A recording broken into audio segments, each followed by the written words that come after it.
I'm gonna mute myself then because I'm about to scream because I have to figure out how to drag myself up the stairs. And by the way, stream is catching you right now. Good. Okay, just making sure you good. Hello, everyone. How is everyone doing?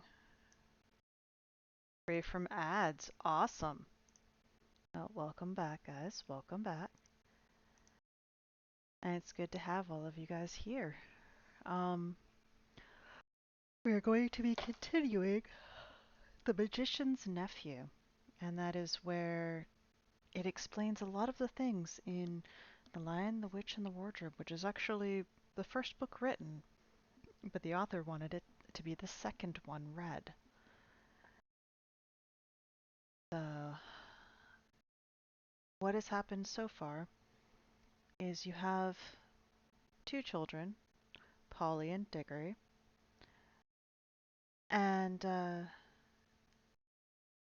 they live in London, and they have this row of houses that's connected via an attic where you can just walk along the beams in the back, and they have doors that go into it that just kind of like a crawl space that leads to all of the houses, and they're all connected that way. Well, Diggory's aunt and uncle, his uncle, brother and sister, by the way, they're not married. The uncle is a magician who has come upon some dust, which apparently is from Atlantis. He fashioned them into these rings, yellow and green. And he tricked Polly into touching a yellow one, which made her disappear. So he convinced Diggory to, he put the green ones into his pockets and convinced Diggory to go after her. He's like, how could you live with yourself if you didn't go make sure she's okay? So they ended up in this forest in between where there's a bunch of pools theoretically leading to other worlds. And if you're not careful, you get very, very sleepy. Because nothing happens there. It's literally just an in-between place. So they dug out a spot kind of near their pool and decided to go visit another one. They had to put on the green rings to go into that pool. And they saw this place that was in a bunch like ruin. And they came to this one room with a silver bell. Hey, as. So Diggory rang it, and there was a bunch of chairs with a bunch of kings and queens. Well, it awoke one of the queens, and her name is Jadis. And all of them are taller. They would be considered giants among us. So she was telling Diggory, it's like, okay, you've been touched by magic, but you need to take me to the magician of your world. I will conquer it. Um, their world had been destroyed, or her world had been destroyed because she used this, think of it as power word. It killed everything but her. Literally everything but her. So she put a spell on herself that when a powerful wizard showed up, rang the bell, it'd wake her up, and then she would go to their world and conquer it. So they are currently in effectively our world, and Jadis is causing trouble, and Diggory's uncle really can't do much about it. So, um,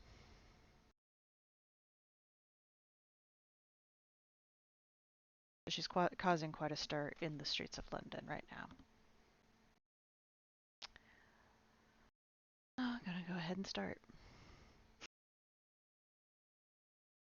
Oh, Empress, are you? We'll see about that, said a voice. Then another voice said, 3 cheers for the Empress of Colney Ach, and quite a number joined in. A flush of color came to the witch's face as she bowed ever so slightly, but the cheers died away into roars of laughter and she saw that they had only been making fun of her. A change came over her expression, and she changed the knife to her left hand. Then, without warning, she did a thing that was dreadful to see. Lightly, easily, as if it were the most ordinary thing in the world, she stretched up her right arm and wrenched off one of the crossbars of the lamp post. If she had lost some magical powers in our world, she had not lost her strength. She could break an iron bar as if it were a stick of barley sugar. She tossed her new weapon up in the air, caught it again, brandished it, and urged the horse forward. Now's my chance, thought Diggory. He darted between the horse and the railing and began going forward. If only the brute would stay still for a moment, he might catch the witch's heel. As he rushed, he heard a sickening crash and a thud. The witch had brought the bar down on the chief policeman's helmet, and the man fell like a ninepin. "Quick, Diggory, this must be stopped," said a voice behind him. It was Polly, who had rushed down the moment she was allowed out of bed. "You are a brick," said Diggory. "Hold on to me tight. You'll have to manage the ring. Yellow, remember. And don't pull it out until I shout." There was a second crash, and another policeman crumpled up. There came an angry roar from the crowd. "Pull her down! Get a few paving-stones! Call out the military!" But most of them were getting as far away as they could. The cabby, however, obviously the bravest as well as the kindest person present, was keeping close to the horse, dodging this way and that to avoid the bar, but still trying to catch Strawberry's head. The crowd booed and bellowed again. A stone whistled over Diggory's head. Then came the voice of the witch, clear like a great bell, and sounding as if, for once, she were almost happy. "Scum, you shall pay dearly for this when I have conquered your world. Not one stone of your city will be left. I will make it as Cham, as Philinda, as Sorlois, as Bermandin." Diggory at last caught her ankle. She kicked back with her heel and hit him in the mouth. In his pain he lost hold. His lip was cut and his mouth full of blood. From somewhere very close by came the voice of Uncle Andrew in a sort of trembling scream. "Madam, my dear young lady, for heaven's sake, compose yourself." Diggory made a second grab at her heel and was again shaken off. More men were knocked down by the iron bar. He made a third grab, caught the heel, held on like a grim of death, shouting to Polly, "Go!" Then, oh, thank goodness, the angry, frightened faces had vanished. The angry, frightened voices were silenced. All except Uncle Andrew's. Close beside Diggory in the darkness, there was a wailing on. "Oh, oh, is this delirium? Is this the end? I can't bear it. It's not fair. I never meant to be a magician. It's all a misunderstanding. It's all my godmother's fault. I must protest against this. In my state of health, too. A very old Dor Dorsetshire family." "Bother," thought Diggory. "We didn't want to bring him along. My hat! What a picnic! Are you there, Polly?" "Yes, I'm here. Don't keep on shoving." "I'm not," began Diggory, but before he could say anything more, their heads came out into the warm, green sunshine of the wood, and as they stepped out of the pool, Polly cried out, "Oh, look! We've brought the old horse with us, too. And Mr. Ketterly. And the cabby. This is a pretty kettle of fish." As soon as the witch saw that she was once more in the wood, she turned pale and bent down till her face touched the mane of the horse. You could see she felt deadly sick. Uncle Andrew was shivering, but Strawberry, the horse, shook his head, gave a cheerful whinny, and seemed to feel better. He became quiet for the first time since Diggory had seen him. His ears, which had been laid flat back on his skull, came into their proper position, and the fire went out of his eyes. "That's right, old boy," said the cabby, slapping Strawberry's neck. "That's better. Take it easy." Strawberry did the most natural thing in the world. Being very thirsty, and no wonder, he walked slowly across to the nearest pool and stepped into it to have a drink. Diggory was still holding the witch's heel, and Polly was holding Diggory's hand. One of the cabby's hands was on Strawberry, and Uncle Andrew, still very shaky, had just grabbed the cabby's other hand. "Quick," said Polly, with a look at Diggory. "Greens." So the horse never got his drink. Instead, the whole party found themselves sinking into darkness. Strawberry neighed. Uncle Andrew whimpered. Diggory said, "That was a bit of luck." There was a short pause. Then Polly said, "Oughtn't we be nearly there now?" "We do seem to be somewhere," said Diggory. "At least, I'm standing on something solid." "Why, so am I. Now I now that I come to think of it," said Polly. "But why is it so dark? I say, do you think we got into the wrong pool?" "Perhaps this is Charn," said Diggory, "only we got back into the middle of the night." "This is not Charn," came the witch's voice. "This is an empty world. This is nothing." And it really, it was uncommonly like nothing. There were no stars. It was so dark that they couldn't see one another at all, and it made no difference whether you kept your eyes shut or opened. Under their feet there was a cool, flat something which might have been earth, and was certainly not grass or wood. The air was cold and dry, and there was no wind. "Hey, Tiger." "Thank you. Hopefully you are too." "My doom has come upon me," said the witch, in a voice of horrible calmness. "Oh, don't say that," babbled Uncle Andrew. "My dear young lady, pray don't say such things. It can't be as bad as that. Ah, cabman, my good man, you don't happen to have a flask about you? A drop of spirits is just what I need." Now then," came the cabby's voice, a good, firm, hearty voice. "Keep cool, everyone. That's what I say. No bones broken, anyone? Good. Well, there's something to be thankful for, straight away, and more than anyone could expect after falling all that way. Now, if we've fallen down some diggings, as it might be for a new station on the Underground, someone will come and get us out presently, see? And if we're dead, which I don't deny it might be, well, you gotta remember that worse things 'appen at sea, and a chap's got to die sometime, and there ain't nothin' to be afraid of if a chap's led a decent life. And if you ask me, I think the best thing we could do to pass the time would be to sing a hymn." And he did. He struck up at once a harvest thanksgiving hymn, all about crops being safely gathered in. It was not very suitable for a place which felt as if nothing had ever grown there since the beginning of time, but it was the one he could remember best. He had a fine voice, and the children joined in. It was very cheering.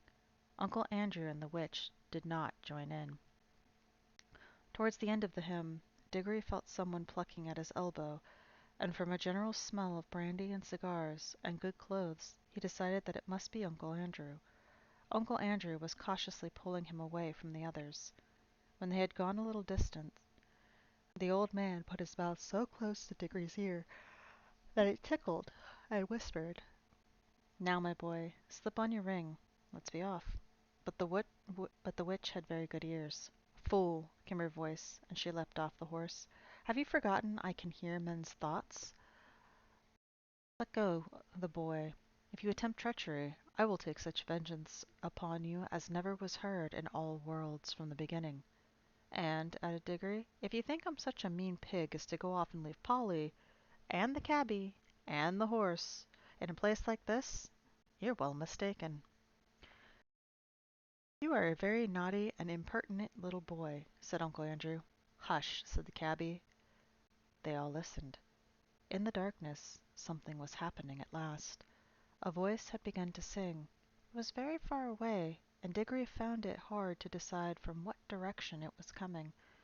Sometimes it seemed to come from all directions at once. Sometimes he almost thought it was coming out of the earth beneath them. Its lower notes were deep enough to be the voice of the earth itself, but there were no words. There was hardly even a tune, but it was, beyond comparison, the most beautiful noise he had ever heard. It was so beautiful he could hardly bear it. The horse seemed to like it too. He gave the sort of whinny a horse would give if, after years of being a cab horse, it found itself back in the old field where it had played as a foal and saw someone whom it remembered and loved coming across the field to bring it a lump of sugar. "God," said the cabby, "ain't it lovely?" Then two wonders happened at the same moment. One was that the voice was suddenly joined by other voices, more voices than you could possibly count.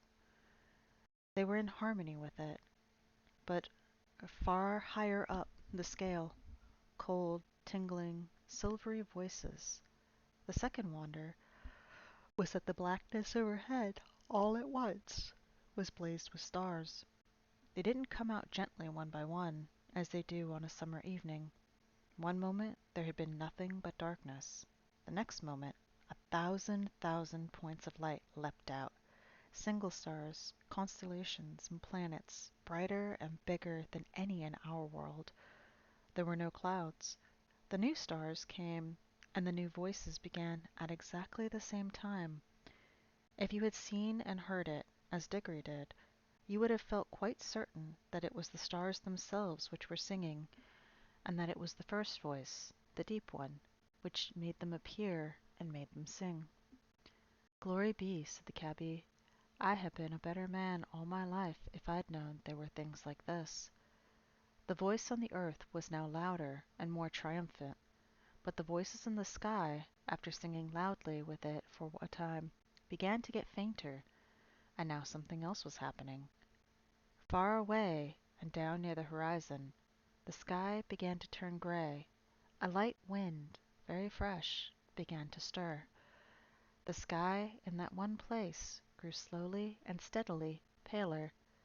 You could see shapes of hills standing up dark against it.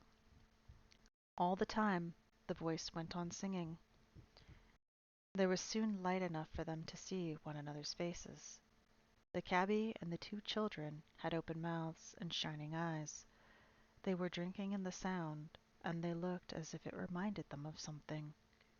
Uncle Andrew's mouth was open too, but not open with joy. He looked more as if his chin had simply dropped away from the rest of his face. His shoulders were stooped, and his knees shook. He was not liking the voice. If he could have gotten away from it by creeping into a rat's hole, he would have done so. But the witch looked as if, in a way, she understood the music better than any of them. Her mouth was shut, her lips were pressed together, and her fists were clenched. Ever since the song began, she had felt that this whole world was filled with a magic different from hers, and stronger. She hated it. She would have smashed the whole world, or all worlds, to pieces, if it would only stop the singing. The horse stood with its ears well forward and twitching. Every now and then it snorted and stamped the ground. It no longer looked like a tired old cab horse. You could now well believe that its father had been in battles. The eastern sky had changed from white to pink and from pink to gold. The voice rose and rose till all the air was shaking with it. And just as it swelled to the mightiest and most glorious sound it had yet produced, the sun rose.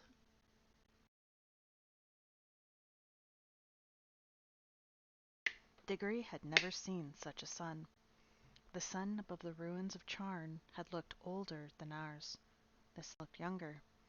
You could imagine that it laughed for joy as it came up, and as its beams shot across the land, the travelers could see for the first time what sort of place they were in.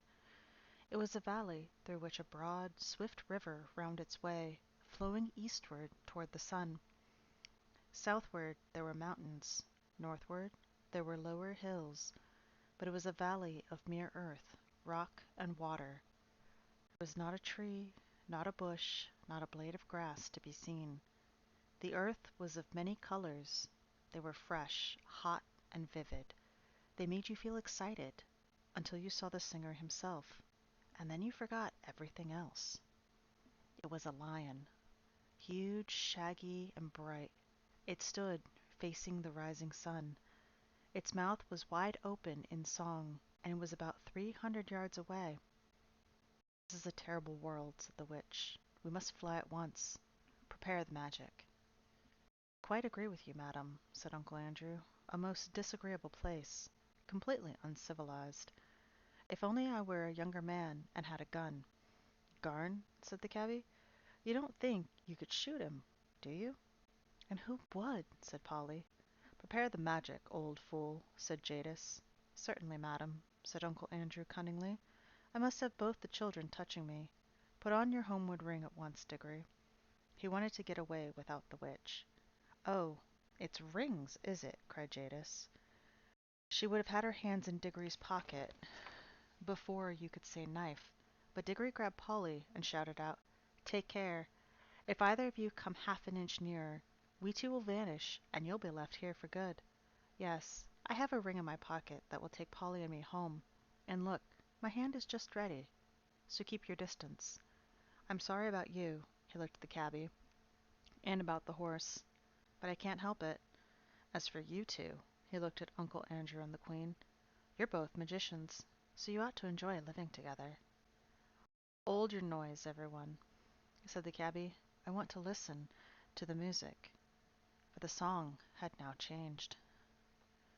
The lion was pacing to and fro about that empty land, and singing his new song. It was softer and more lilting than the song by which he had called up the stars and the sun, a gentle, rippling music. And as he walked and sang, the valley grew green with grass. It spread out from the lion like a pool. It ran up the sides of the hills like a wave. In a few minutes it was creeping up the lower slopes of the distant mountains, making that young world every moment softer. The light wind could now be heard ruffling the grass. Soon there were other things besides grass. The higher slopes grew dark and heathy with heather. Patches of rougher and more bristling green appeared in the valley. Diggory did not know what they were until one began coming up quite close to him. It was a little spiky thing that threw out dozens of arms and covered these arms with green and grew larger at the rate of about an inch every 2 seconds. There were dozens of these things all around him now. When they were nearly as tall as himself, he saw that they were trees, he exclaimed. The nuisance of it, as Polly said afterwards, was that you weren't left in peace to watch it all. Just as Diggory said trees, he had to jump because Uncle Andrew had sidled up to him again and was just going to pick his pocket. It wouldn't have done Uncle Andrew much good if he had succeeded, for he was aiming at the right-hand pocket because he still thought the green rings were homeward rings. But of course, Diggory didn't want to lose either. Stop, cried the witch. Stand back. No further back.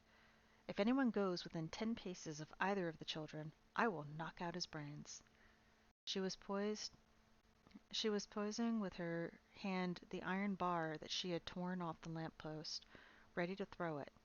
Somehow no one doubted that she would be a very good shot. So, she said, you would steal back to your own world with the boy and leave me here? Uncle Andrew's temper at last got the better of his fears. Yes, ma'am, I would, he said. Most undoubtedly, I would. I should be perfectly in my rights. I have been most shamefully, most abominably treated. I have done my best to show you much civilities as were in my power. And what has been my reward? You have robbed.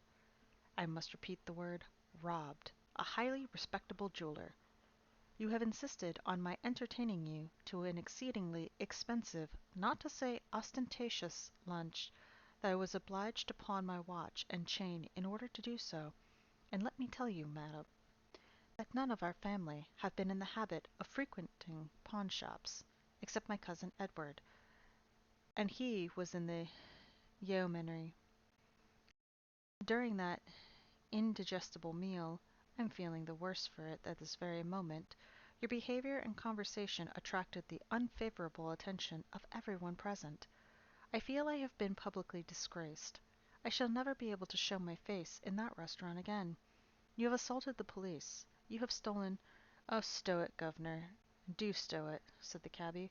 Watchin' and listenin' is the thing at present, not talking. There was certainly plenty to watch and to listen to. The tree which Diggory had noticed was now a full-grown beech whose branches swayed gently above his head.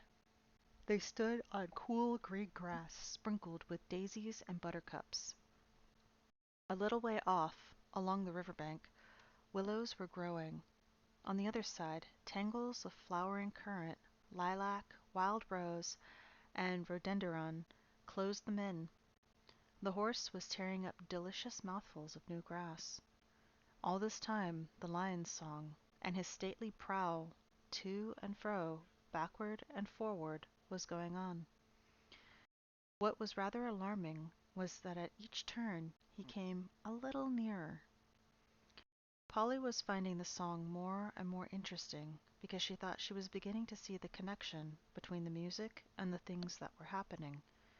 When a line of dark firs sprang up on a ridge about 100 yards away, she felt that they were connected with a series of deep, prolonged notes which the lion had sung a second before. And when he burst into a rapid series of lighter notes, she was not surprised to see primroses suddenly appearing in every direction. Thus, with an unspeakable thrill, she felt quite certain that all the things were coming, as she said, out of the lion's head. When you listened to his song, you heard the things he was making up. When you looked around you, you saw them. This was so exciting that she had no time to be afraid. But Diggory and the cabby could not help feeling a bit nervous as each turn of the lion's walk brought him nearer. As for Uncle Andrew, his teeth were chattering, but his knees were shaking so that he could not run away. Suddenly, the witch stepped boldly out toward the lion. It was coming on, always singing, with a slow, heavy pace. It was only 12 yards away. She raised her arm and flung the iron bar straight at its head. Nobody, least of all Jadis, could have missed at that range. The bar struck the lion fair between the eyes. It glanced off and fell with a thud in the grass. The lion came on. Its walk was neither slower nor faster than before. You could not tell whether it even had you could not tell whether it even knew it had been hit. Though its soft pads made no noise, you could feel the earth shake beneath their weight. The witch shrieked and ran. In a few moments she was out of sight among the trees. Uncle Andrew turned to do likewise, tripped over a root, and fell flat on his face in a little brook that ran down to join the river. The children could not move. They were not even quite sure what they wanted to. The lion paid no attention to them. Its huge red mouth was open, but open in song, not in a snarl. The lion paid no It passed by them so close that they could have touched its mane. They were terribly afraid it would turn and look at them, yet in some queer way they wished it would. But for all the notice it took of them, they might as well have just been invisible and unsmellable. When it had passed them and gone a few paces further, it turned, passed them again, and continued its march eastward. Uncle Andrew, coughing and spluttering, picked himself up. "Now, Diggory," he said, "we've got rid of that woman, and the brute of a lion is gone. Give me your hand and pull your ring out at once." "Keep off," said Diggory, backing away from him. "Keep clear of him, Polly. Come over here beside me. Now I warn you, Uncle Andrew, don't come one step nearer. We'll just vanish. Do what you're told this minute, sir. And said Uncle Andrew, you're an extremely disobedient, ill-behaved little boy." "No fear," said Diggory. "We want to stay and see what happens. I thought you wanted to know about other worlds. Don't you like it now that you're here?" "Like it!" exclaimed Uncle Andrew. "Just look at the state I'm in. And it was one of my best coat and waistcoat, too."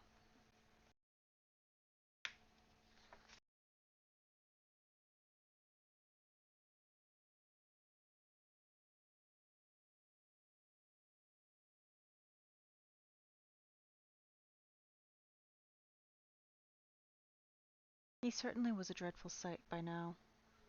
For, of course, the more dressed up you were to begin with, the worse you look after you've crawled out of a smashed hansom cab and fallen into Muddy Brook.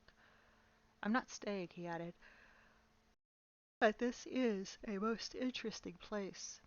If I were a younger man now, perhaps I could get some lively young fellow to come here first. One of those big game hunters. Something might have made this country. The climate is delightful. I never felt such air. I believe it would have done me good if circumstances had been more favorable. If only we had a gun.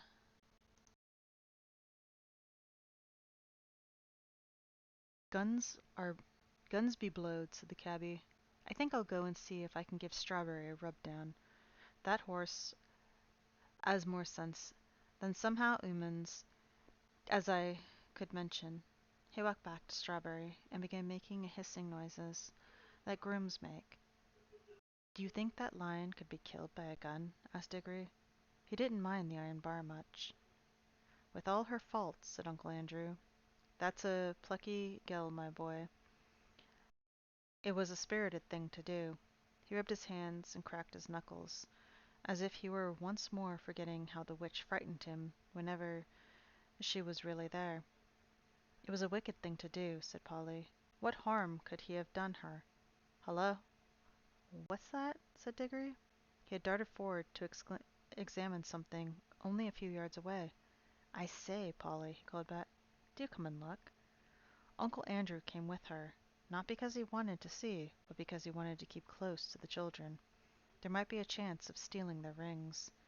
But when he saw what Diggory was looking at, even he began to take an interest. It was a perfect little model of a lamp post, about 3 feet high, but lengthening, and thickening in proportion as they watched it. In fact, growing just as the trees had grown. It's alive, too. I mean, it's lit, said Diggory. And so it was. Though, of course, the brightness of the sun made the little flame in the lantern hard to see unless your shadow fell on it. Remarkable, most remarkable, muttered Uncle Andrew. Even I never heard of magic like this. We're in a world where everything, even a lamp post, comes to life and grows. Now, I wonder what sort of seed a lamp post grows from. Don't you see, said Diggory? This is where the bar fell, and the bar she tore off the lamp post at home. It sank into the ground, and now it's coming up as a young lamp post, but not so very young now. It was as tall as Diggory while he said this. That's it. Stupendous, stupendous, said Uncle Andrew, rubbing his hands harder than ever. Ho ho! They laughed at my magic. That fool of a sister of mine thinks I'm a lunatic. I wonder what they'll say now. I have discovered a world where everything is bursting with life and growth. Columbus now, they'll talk about Columbus. Or they talk about Columbus.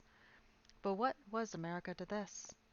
The commercial possibilities of this country are unbounded. Bring a few old bits of scrap iron here, bury 'em, and up they come as brand new railway engines, battleships, anything you please. They'll cost nothing, and I can sell 'em at full prices in England. I shall be a millionaire. And then the climate. I feel years younger already. I can run it as a health resort. A good sanatorium here might be worth 20,000 a year. Of course, I shall never let a few people in. I shall have to let a few people in on the secret. The first thing is to get that brute shot. You're just like the witch, said Polly. All you think of is killing things. And then, as regards oneself, Uncle Andrew continued in a happy dream, there's no knowing how long I might live if I settled here, and that's a big consideration. When a fellow has turned 60. Honey!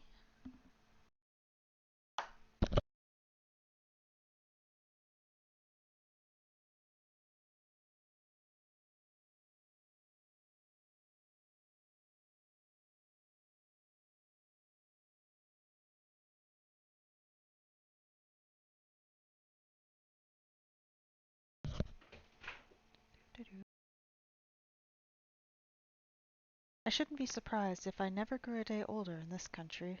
Stupendous! The land of youth. Oh, cried Diggory, the land of youth. Do you really think it is? For of course he remembered what Aunt Letty said to the lady who brought up the grapes, and that sweet hope rushed back upon him. Uncle Andrew, he said, do you think there's anything here that would cure Mother? What are you talking about? Said Uncle Andrew. This isn't a chemist's shop. But I was saying, you don't care twopence about her, said Uncle Diggory savagely. I thought you might, after all. She's your sister, as well as my mother. Well, no matter. I'll jolly well going to ask the lion himself if he can help me. And he turned and walked briskly away. Polly waited for a moment, and then went after him. Here, stop, come back. The boy's gone mad, said Uncle Andrew. He followed the children at a cautious distance behind, for he didn't want to get too far away from the green rings or too near the lion. In a few minutes Diggory came to the edge of the wood, and there he stopped. The lion was singing still, but now the song had once more changed. It was more like what one would call a tune, but it was also far wilder. It made you want to run and jump and climb. It made you want to shout. It made you want to rush at other people and either hug them or fight them. It made Diggory hot and red in the face. It had some effect on Uncle Andrew, for Diggory could hear him saying, "A spirited gell, sir. It's a pity about her temper, but a dem fine woman all the same. A dem fine woman." But what the song did to the two humans was nothing compared to what it was doing to the country. Can you imagine a stretch of grassy land bubbling like water in a pot? For that is really the best description of what was happening. In all directions it was swelling into humps. They were of different sizes, some no bigger than molehills, some as big as wheelbarrows, two the size of cottages, and the humps moved and swelled till they burst, and the crumbled earth poured out of them. And from each hump there came out an animal. The moles came out of just as you might see a mole coming out of England. The dogs came out, barking the moment their heads were free, and struggling as you've seen them do when they're getting through a narrow hole in a hedge. The stags were the queerest to watch, for of course the antlers came up long time before the rest of them, so at first Diggory thought they were trees. The frogs, who all came up near the river, went straight into it with a plop plop and a loud croaking. The panthers, leopards, and that sort, sat down at once to wash the loose earth off their hindquarters, and then stood up against the trees to sharpen their front claws. Showers of birds came out of the trees. Butterflies fluttered. Bees got to work on the flowers as if they hadn't a second to lose. But the greatest moment of all was when the big hump broke like a small earthquake, and out came the sloping back, the large wise head, and the four baggy trousered legs of an elephant. And now you could hardly hear the song of the lion, as there was so much cawing, cooing, crowing, braying, neighing, baying, barking, lowing, beating, and trumpeting. But though Diggory could no longer hear the lion, he could see it. It was so big and so bright that he could not take his eyes off it. The other animals did not appear to be afraid of it.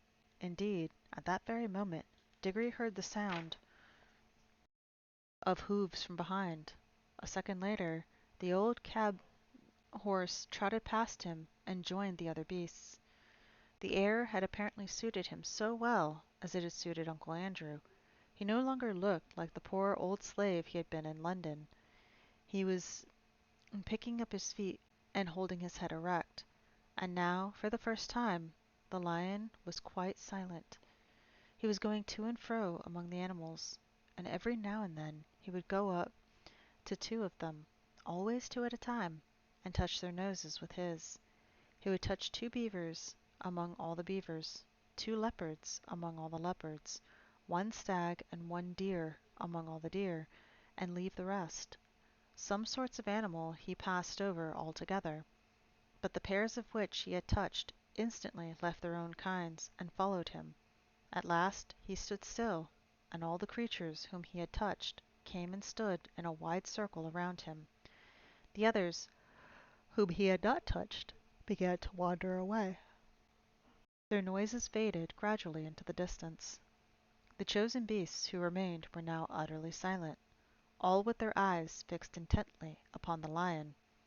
The cat-like ones gave an occasional twitch of the tail, but otherwise were all still. For the first time that day there was complete silence, except for the noise of running water. Diggory's heart beat wildly. He knew something very solemn was going to be done. He had not forgotten about his mother, but he knew jolly well that, even for her, he couldn't interrupt a thing like this. Thank you, Tiger.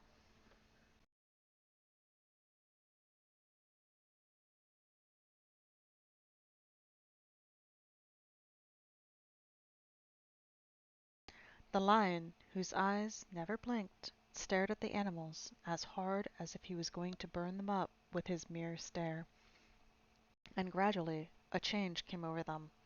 The smaller ones, the rabbits, moles, and such like, grew a good deal larger. The very big ones, you noticed it was most with the elephants, grew a little smaller. Many animals sat up on their hind legs, put most of their heads on one side, or most put their heads on one side as if they were trying very hard to understand. The lion opened his mouth, but no sound came from it. He was breathing out a long, warm breath.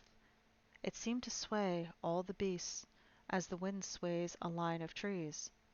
Far overhead, from beyond the veil of blue sky which hid them, the stars sang again, a pure, cold, difficult music.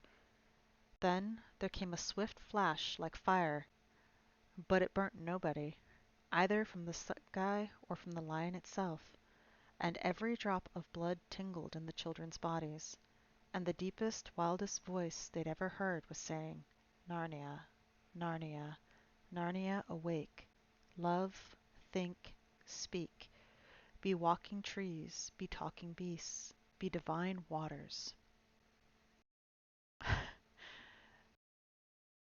Thank you, Tiger. I really do appreciate it.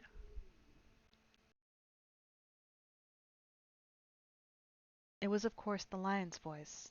The children had long felt sure that he could speak, yet it was a lovely and terrible shock when he did.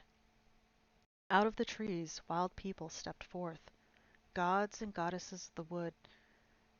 With them came fauns and satyrs and dwarfs. Out of the river rose the river god with his naiad daughters, and all these are and all the beasts and birds in their different voices, low or high, or thick or clear, replied, Hail Aslan! We hear and obey. We are awake. We love. We think. We speak. We know. But please, we do not know very much yet, said a noisy and snorty kind of voice, and that really did make the children jump, for it was the cab horse who had spoken. Good old Strawberry, said Polly. I am glad he was one of the ones picked out to be a talking beast. And the cabby, who was now standing beside the children, said, Strike me pink. I always did say that us 'ad a lot of sense, though. Creatures, I give you yourselves, said the strong, happy voice of Aslan. I give to you, forever, this land of Narnia. I give you the woods, the fruits, the rivers. I give you the stars, and I give you myself. The dumb beasts whom I have not chosen are yours also. Treat them gently, and cherish them, but do not go back to their ways lest you cease to be talking beasts. For out of them you were taken, and into them you can return. Do not so. No, Aslan, we won't, said everybody. But one perky jackdaw added in a loud voice, No fear, and everyone else had finished just before he said it, so that his words came out quite clear in a dead silence. And perhaps you have found out how awful that can be, say, at a party. The jackdaw became so embarrassed that it hid its head under its wing as if it were going to sleep. And all the other animals began making various queer noises, which are their ways of laughing, and which, of course, no one has ever heard in our world. They tried at first to repress it, but Aslan said, "Laugh and fear not, creatures. Now that you are no longer dumb and witless, you need not always be grave, for jokes as well as justice come in with speech." So they all let themselves go, and there was such merriment that the Jackdaw himself plucked up courage again and perched on the cab horse's head between its ears, clapping its wings, and said, "Aslan, Aslan, have I made the first joke? Will everyone always be told how I made the first joke?" "No, little friend," said the Lion, "you have not made the first joke. You have only been the first joke."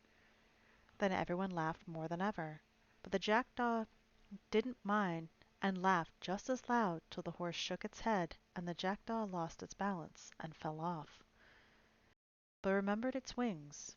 They were still new to it, before it reached the ground. "And now," said Aslan, "Narnia is established. We must next take thought for keeping it safe. I will call some of you to my council. Come hither to me, you the chief dwarf, and you the river god, and you, Oak, and the he owl, and both the ravens and the bull elephant. We must talk together, for though the world is not 5 hours old, an evil has already entered it." The creatures he named came forward, and he turned away eastward with them. The others all began talking, saying things like, "What did he say had entered the world? A Nevil? What's a Nevil?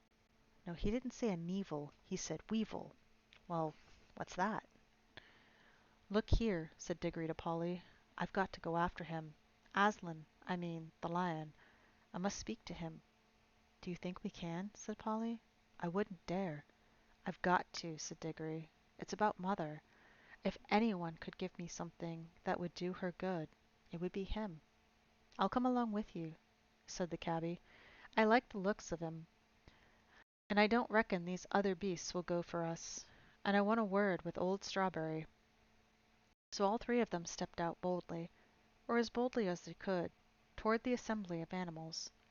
The creatures were so busy talking to one another and making friends that they didn't notice the three humans until they were very close. Nor did they hear Uncle Andrew, who was standing trembling in his button boots a good way off and shouting, but by no means at the top of his voice, "Diggory, come back! Come back at once when you're told. I forbid you to go a step farther." When at last they were right in among the animals all stopped talking and stared at them. "Well," said the he-beaver at last, "what, in the name of Aslan, are these?"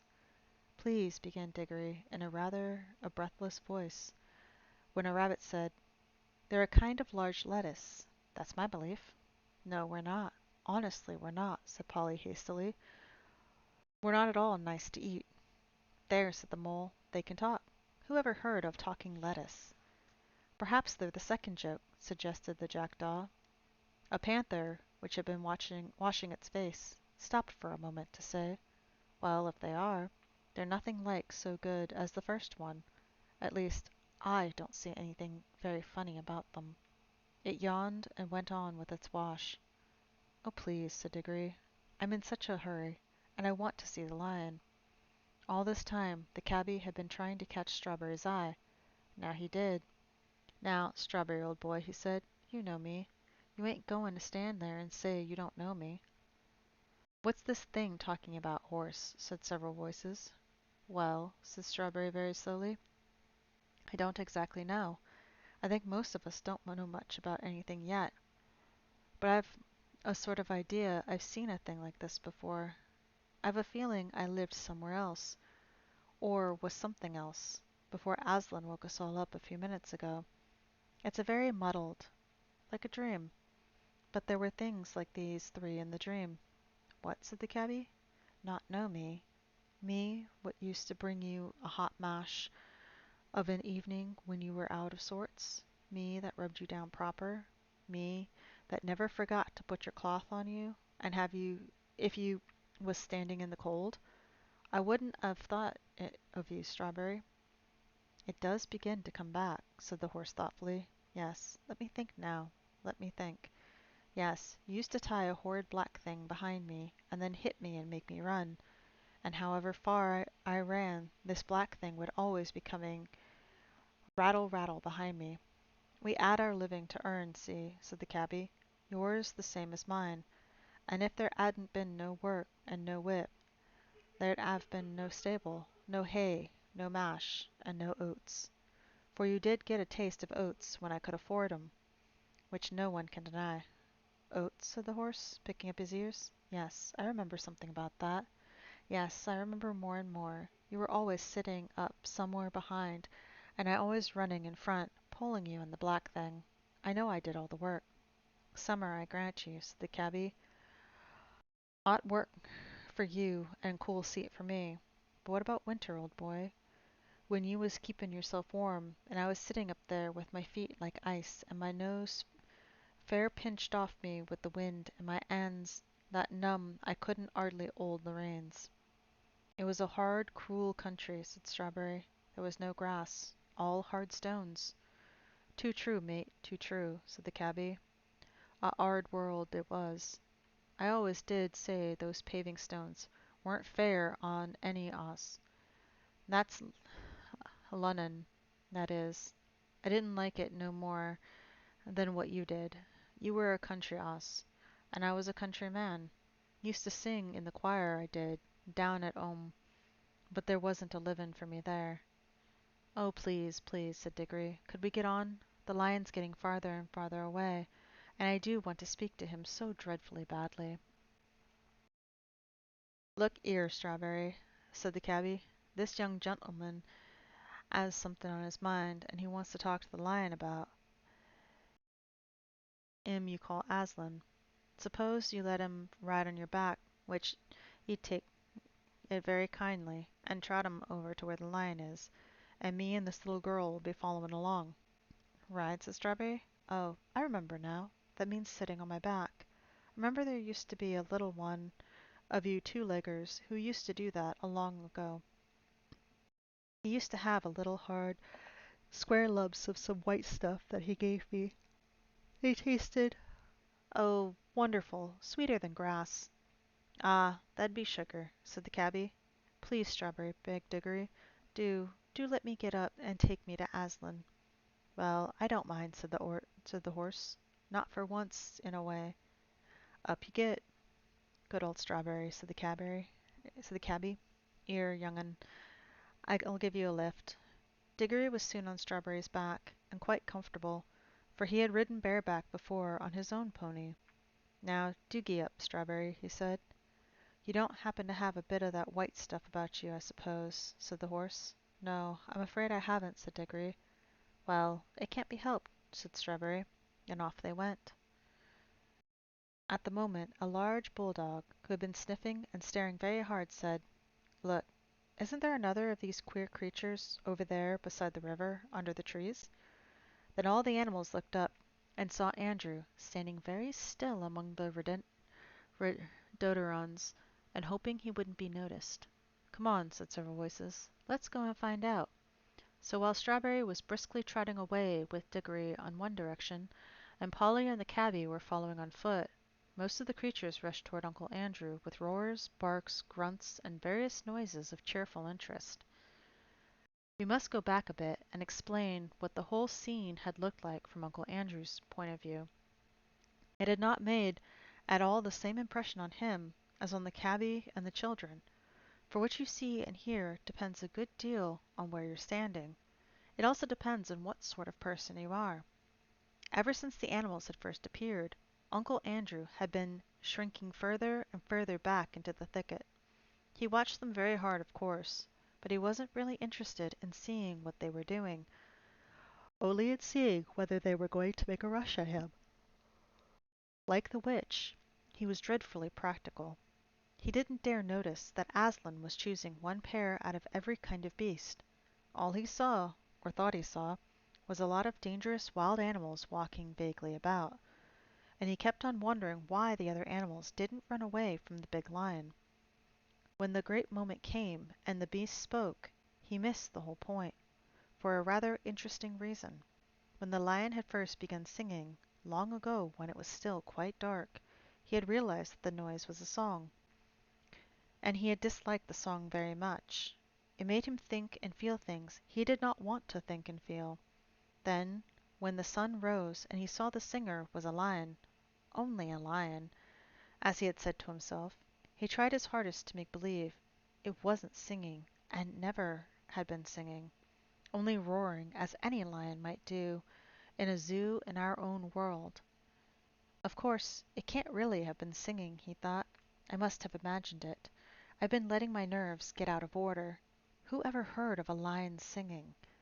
And the longer and more beautifully the lion sang, the harder Uncle Andrew tried to make himself believe that he could hear nothing but roaring. Now the trouble about trying to make yourself stupider is that you really are, or than you really are, is that you very often succeed. Uncle Andrew did. He soon did hear nothing but roaring in Aslan's song. Soon he couldn't have heard anything else, even if he wanted to. And when at last the lion spoke and said, "Narnia, awake," he did not hear any words. He heard only a snarl, and when the beast spoke in answer, he heard only barkings, growlings, bayings, and howlings. And when they laughed, well, you can imagine. That was worse for Uncle Andrew than anything that had happened yet. Such a horrid, bloodthirsty din of hungry and angry brutes he had never heard in his life. Then, to his utter rage and horror, he saw the other three humans actually walking out into the open to meet the animals. The fools, he said to himself.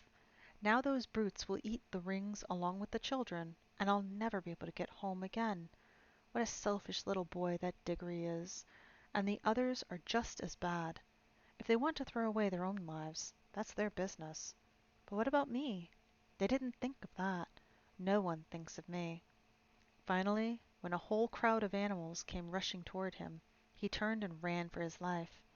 And now anyone could see that an heir of that young world was really doing the old gentleman good. In London he had been far too old to run. Now he ran at a speed which would have made him certain to win the 100 yards race at any prep school in England. His coat tails flying out behind him were a fine sight, but of course it was no use. Many of the animals behind him were swift ones. It was the first run they had ever taken in their lives, and they were all longing to use their new muscles. After him, after them, they shouted. Perhaps he's the Neville. Tally ho! Tantivy! Cut him off! Round him up! Keep it up! Hurrah! In a very few minutes some of them got ahead of him. They lined up in a row and barred his way. Others hemmed him from behind. Wherever he looked he saw terrors. Antlers of great elks and the huge face of an elephant towered over him. Heavy, serious-minded bears and boars grunted behind him. Cool-looking leopards and panthers with sarcastic faces, as he thought, stared at him and waved their tails. What struck him most of all was the number of open mouths. The animals had really opened their mouths to pant. He thought they had opened their mouths to eat him.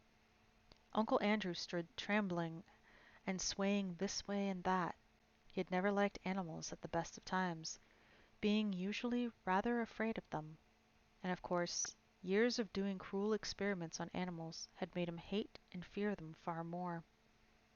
"Now, sir," said the bulldog in a businesslike way, "are you animal, vegetable, or mineral?" That was really what it said, but all Uncle Andrew heard was "Rawr." You may think that the animals were very stupid not to see at once that Uncle Andrew was the same kind of creature as the two children and the cabby. But you must remember that the animals knew nothing about clothes. They thought that Polly's frock and Diggory's Norfolk suit and the cabby's bowler hat were as much parts of them as their own fur and feathers. They wouldn't have known even that those three were all the same kind if they hadn't spoken to them and if Strawberry hadn't seemed to think so. And Uncle Andrew was a great deal taller than the children and a good deal thinner than the cabby. He was all in black except for his white waistcoat, not very white by now, and the great gray mop of his hair, now very wild indeed, didn't look like them. didn't look to them like anything they had seen in the three other humans, so it was only natural that they should look puzzled. Worst of all, he didn't seem to be able to talk. He had tried to, when the bulldog spoke to him, or, as he had thought, first snarled, then growled at him. He held out his shaking hand and gasped, "Good doggie," then, "Poor old fellow." But the beasts could not understand him any more than he could understand them. They didn't hear any words, only a vague sizzling noise. Perhaps it was just as well they didn't, for no dog I ever knew, least of all a talking dog of Narnia, likes being called a good doggie then, any more than you would like being called my little man. Then Uncle Andrew dropped down in a dead faint. "There," said a warthog, "it's only a tree. I always thought so." Remember, they had never yet seen a faint or even a fall. The bulldog, who had been sniffing Uncle Andrew all over, raised its head and said, "It's an animal, certainly an animal, and probably the same kind as those other ones." "I don't see that," said one of the bears. "An animal wouldn't just roll over like that. We're animals, and we don't roll over. We stand up, like this." He rose to his hind legs, took a step backward, tripped over a low branch, and fell flat on his back. "The third joke! The third joke! The third joke!" said the jackdaw, in great excitement. "I still think it's a sort of tree," said the warthog. "If it's a tree," said the other bear, "there might be a bee's nests in it." "I'm not sure it's a tree," said the badger. "I had that sort of idea. It was trying to speak before it toppled over." "That was only the wind in its branches," said the warthog. "You surely don't mean," said the jackdaw to the badger, "that you think it's a talking animal? It didn't say any words." "And yet, you know," said the elephant, "the she-elephant, of course. Her husband, as you remember, had been called away by Aslan. And yet, you know, it might be an animal of some kind. Mightn't the whitish lump on its end, or at its end, be a sort of face? Or at this end be a sort of face? And couldn't those holes be eyes and a mouth? No nose, of course, but then one mustn't be narrow-minded. Very few of us have what you could exactly be called a nose." She squatted down the length of her own trunk, or squinted down the length of her own trunk, with pardonable pride. "I object to that remark very strongly," said the bulldog. "The elephant is quite right," said the tapir. "I'll tell you what," said the donkey brightly. "Perhaps it's an animal that can't talk, but thinks it can." "Can it be made to stand up?" said the elephant thoughtfully. She took the limp form of Uncle Andrew gently in her trunk and set him up on one end, upside down, unfortunately, so that 2 half-sovereigns, 3 half-crowns, and a sixpence fell out of his pocket. But it was no use. Uncle Andrew merely collapsed again. "There," said several voices. "It isn't an animal at all. It's not alive." "I tell you, it is an animal," said the bulldog. "Smell it for yourself." "Smelling isn't everything," said the elephant. "Why," said the bulldog, "if a fellow can't trust his nose, what can he trust?" "Well, his brains, perhaps," she replied mildly. "I object to that remark very strongly," said the bulldog. "Well, we must do something about it," said the elephant, "because it may be the Nevil, and it must be shown to Aslan. What do most of us think? Is it an animal, or something of the tree kind?" "Tree, tree," said dozens of voices. "Very well," said the elephant. "Then, if it's a tree, and it wants to be planted, we must dig a hole." The two moles settled that part of the business pretty quickly. There was some dispute as to which way Uncle Andrew ought to be put in the hole, and he had a very narrow escape from being put in head first. Several animals said his legs must be his branches, and therefore the gray, fluffy thing, they meant his head, must be his root. Then the others said that the forked end of him was the muddier, and it was spread out more, as roots ought to do. So finally he was planted right way up. When they had patted down the earth, It came above his knees. It looks dreadfully wilted or withered, said the donkey. Of course, it wants some watering, said the elephant. I think I might say, meaning no offense to anyone present, that perhaps, for that sort of work, my kind of nose. I object to that remark very strongly, said the bulldog. But the elephant walked quietly to the river, filled her trunk with water, and came back to attend to Uncle Andrew. The sagacious animal went on doing this till gallons of water had been squirted over him. The water was running out of the skirts of his frock coat, as it had been for a bath with all his clothes on. In the end it revived him. He woke up from his faint. What a wakening it was! But we must leave him to think over his wicked deed, if he was likely to do anything so sensible, and turn to more important things. Strawberry trotted on with Diggory on his back, till the noise of the other animals died away, and now the little group of Aslan and his chosen counselors was quite close. Diggory knew that he couldn't possibly break in on so solemn a meeting, but there was no need to do so. At a word from Aslan, the he-elephant, the ravens, and all the rest of them drew aside. Diggory slipped off the horse and found himself face to face with Aslan. And Aslan was bigger and more beautiful and more brightly golden and more terrible than he had thought. He dared not look into the great eyes. Please, Mr. Lion, Aslan, sir, said Diggory, could you, may I, please, will you give me some magic fruit of this country to make my mother well? He had been desperately hoping that the lion would say yes, but he had been horribly afraid it might say no. But he was taken aback when it did neither. This is the boy, said Aslan, looking, not at Diggory, but at his counselors. This is the boy who did it.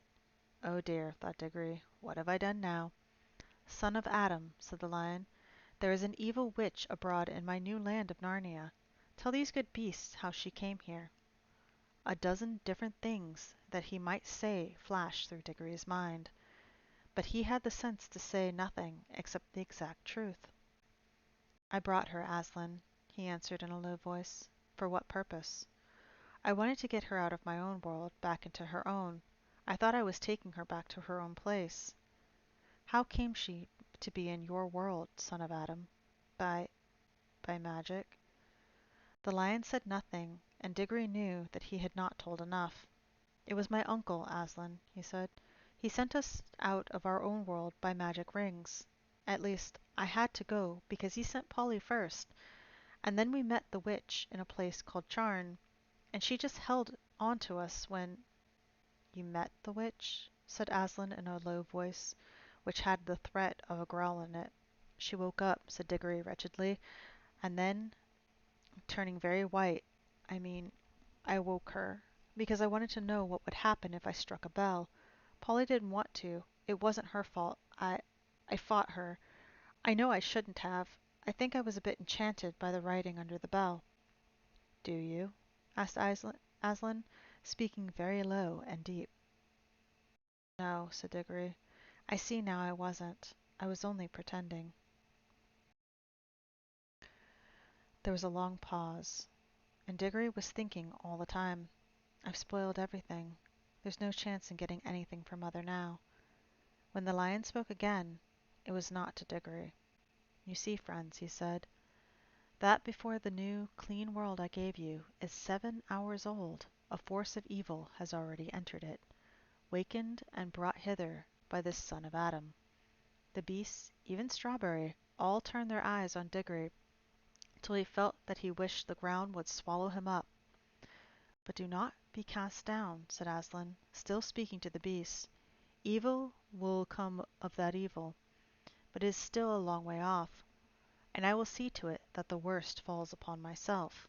In the meantime, let us take such order that for many 100 years, yet this shall be a merry land and a merry world. As Adam's race has done the harm, Adam's race shall help to heal it. Draw near, you other two. The last words were spoken to Polly and the cabby, who had now arrived. Polly, all eyes and mouth, was staring at Aslan, and holding the cabby's hand rather tightly. The cabby gave one glance at the lion, took off his bowler hat. No one had yet seen him without it. When it was off, he looked younger and nicer, and more like a countryman, and less like a London cabman. "Son," said Aslan to the cabby, "I have known you long. Do you know me?"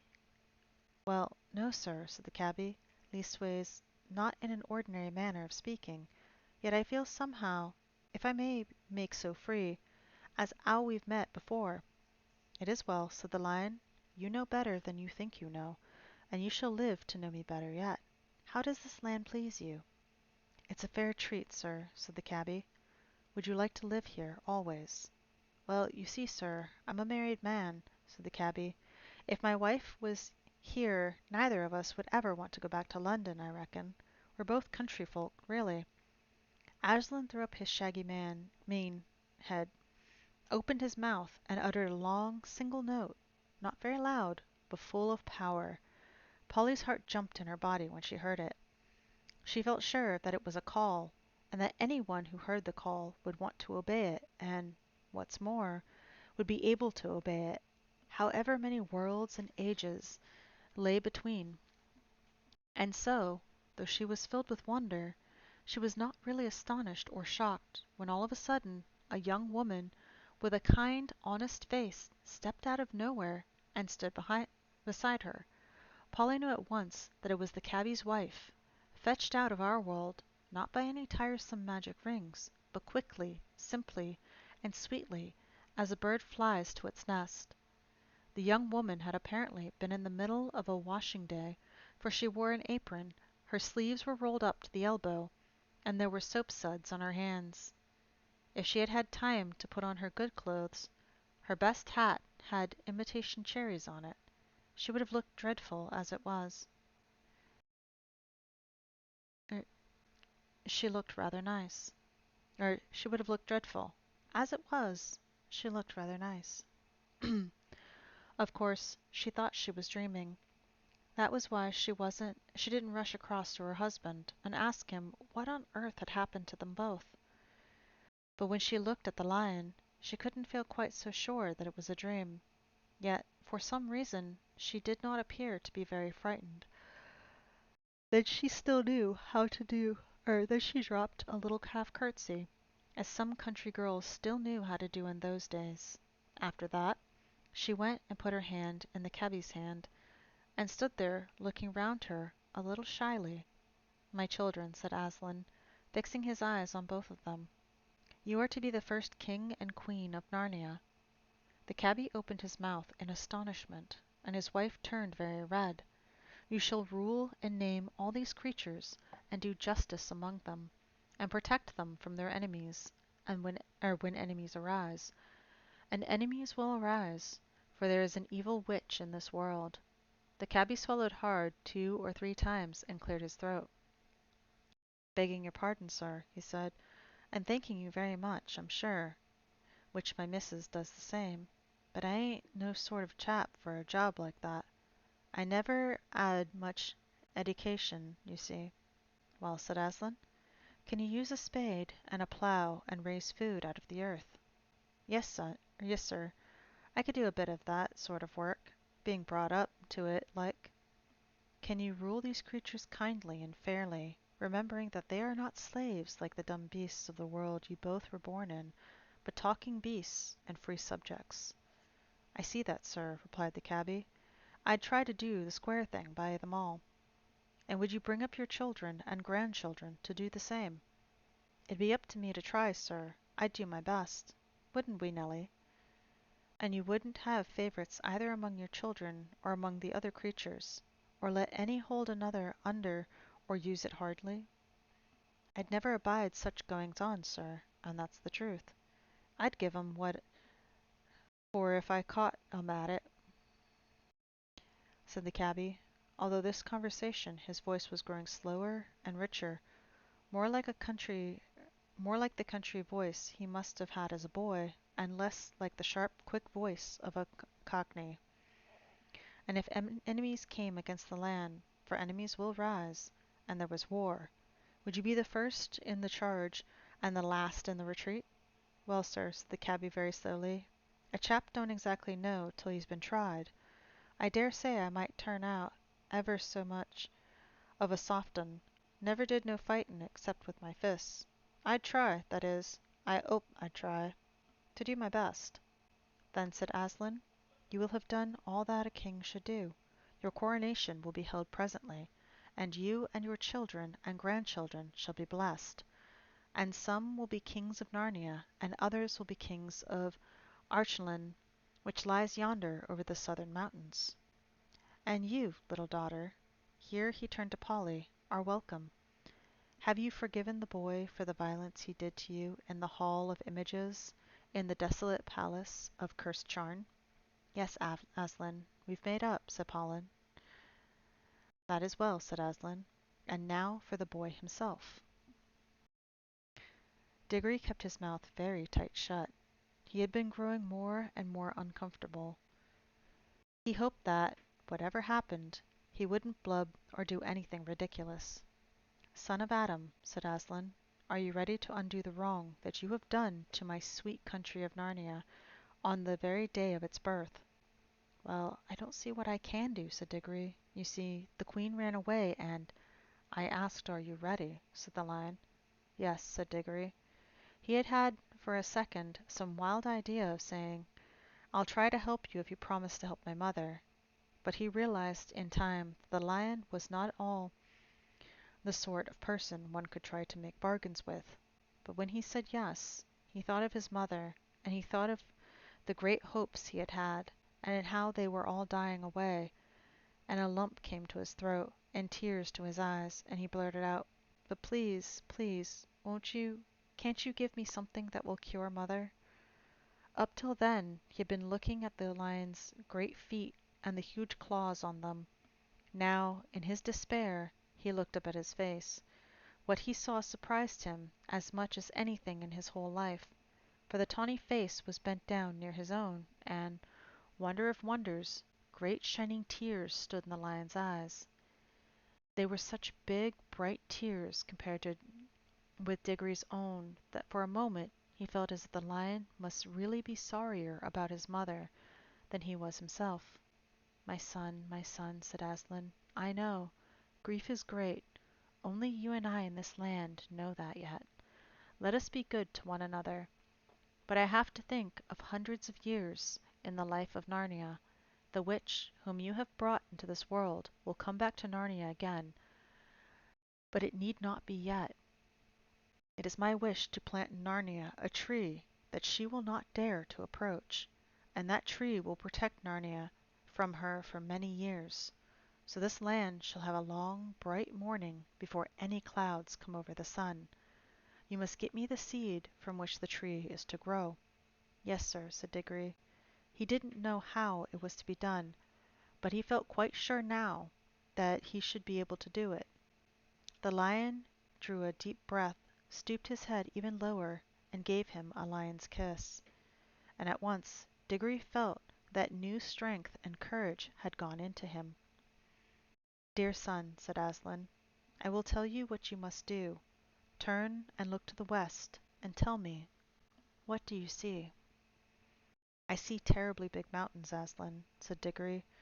I see this river coming down cliffs in a waterfall, and beyond the cliffs there are high green hills with forests, and beyond those there are higher ranges that look almost black, all heaped up together, like pictures of the Alps, and behind those there's nothing but sky.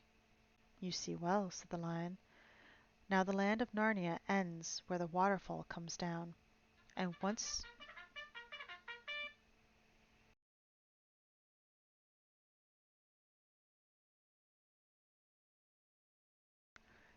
you have reached the top of the cliffs, you will be out of Narnia and into the western wild. You must journey through those mountains till you find a green valley with a blue lake in it, walled around by mountains of ice. At the end of the lake there is a steep green hill. On the top of that hill there is a garden. At the center of that garden is a tree. Pluck an apple from that tree and bring it back to me. Yes, sir, said Diggory again. He hadn't the least idea of how he was to climb the cliff and find his way among all the mountains. But he didn't like to say that for fear it would sound like making excuses. But he did say, I hope, Aslan, you're not in a hurry. I shan't be able to get there and back very quickly. Little son of Adam, you shall have help, said Aslan. Then he turned to the horse, who had been standing quietly beside them all this time, swishing his tail to keep the flies off, and listening with his head to one side, as if the conversation were a little difficult to understand. My dear, said Aslan to the horse, would you like to be a winged horse? You should have seen how the horse shook his mane, and how its nostrils widened, and the little tap it gave on the ground with one back hoof. Clearly it would very much like to be a winged horse, but it only said, if you wish, Aslan. If you really mean, I don't know why it should be me. I'm not a very clever horse. Be winged. Be the father of all flying horses, roared Aslan in a voice that shook the ground. Your name is Fledge. The horse shied, just as it might have shied in the old miserable days when it pulled a hansom. Then it roared. It strained its neck back as if there were a fly biting its shoulders, and it wanted to scratch them. And then, just as the beast had burst out of the earth, there burst out of its shoulders of Fledge wings that spread and grew larger than eagles, larger than swans, larger than angels' wings in the church windows. The feathers shone chestnut color and copper color. He gave a great sweep with them and leapt into the air. 20 feet above Aslan and Diggory he snorted, neighed, and curveted. Then, after circling once around them, he dropped to the earth, all four hoofs together, looking awkward and surprised, but extremely pleased. Is it good, Fledge? Said Aslan. It is very good, Aslan, said Fledge. Will you carry this little son of Adam on your back to the mountain valley I spoke of? What? Now? At once? Said Strawberry, or Fledge, as we must now call him. Hurrah! Come on, little one. I've had things like you on my back before, long, long ago, when there were green fields and sugar. What are the two daughters of Eve whispering about? Said Aslan, turning very suddenly on Polly and the cabby's wife, who had in fact been making friends. If you please, sir, said Queen Helen, for that is what Nelly, the cabman's wife, now was. I think the little girl would love to go too, if it weren't no trouble. What does Fledge say about this? Asked the Lion. Oh, I don't mind too, not when they're little ones, said Fledge, but I hope the Elephant doesn't want to come as well. The Elephant had no such wish, and the new King of Narnia helped both the children up. That is, he gave Diggory a rough heave, and set Polly as gently and daintily on the horse's back as if she were made of china and might break. There they are, Strawberry. Fledge, I should say. This is a rum go. Do not fly too high, said Aslan. Do not try to go over the tops of the great ice mountains. Look out for the valleys, the green places, and fly through them. There will always be a way through. And now, be gone with my blessing. Oh, Fledge, said Diggory, leaning forward to pat the horse's glossy neck. This is fun. Hold on to me tight, Polly. The next moment the country dropped away beneath them, and whirled round as Fledge, like a huge pigeon, circled once or twice before setting off on his long westward flight. Looking down, Polly could hardly see the king and queen, and even Aslan himself was only a bright yellow spot on the green grass. Soon the wind was at their faces, and Fledge's wings settled down to a steady beat. All Narnia, many-colored with lawns and rocks and heather and different sorts of trees, lay spread out below them, the river winding through it like a ribbon of quicksilver. They could already see over the tops of the low hills which lay northward on their right. Beyond those hills a great moorland sloped gently up and up to the horizon. On their left the mountains were much higher, but every now and then there was a gap when you could see between steep pine woods a glimpse of the southern lands that lay beyond them, looking blue and far away. That'll be where Archland is, said Polly. Yes, but look ahead, said Diggory, for now a great barrier of cliffs rose before them, and they were almost dazzled by the sunlight dancing on the great waterfall by which the river roars and sparkles down into Narnia itself from the high western lands in which it rises. They were flying so high already that the thunder of those falls could only just be heard as a small, thin sound, but they were not enough to fly over the tops of the cliffs. "We'll have to do a bit of a zigzag here," said Fledge. "Hold on tight." He had been flying to and fro, getting higher at each turn. The air grew colder, and they heard the call of eagles far below them. "I say, look back, look behind," said Polly. There they could see the whole valley of Narnia stretched out to where, just before the eastern horizon, there was a gleam of the sea. And now they were so high that they could see tiny-looking jagged mountains appearing beyond the northwest moors, and plains of what looked like sand far in the south. "I wish we had someone here to tell us what all those places are," said Diggory. "I don't suppose there are anywhere yet," said Polly. "I mean, there's no one there, and nothing happening. The world only began today." "No, but people will get there," said Diggory. "And then they'll have histories, you know." "Well, it's a jolly good thing they haven't now," said Polly, "because nobody can be made to learn it. Battles and dates and all that rot." Now they were over the top of the cliffs, and in a few minutes the valley land of Narnia had sunk out of sight behind them. They were flying over a wild country of steep hills and dark forests, still following the course of the river.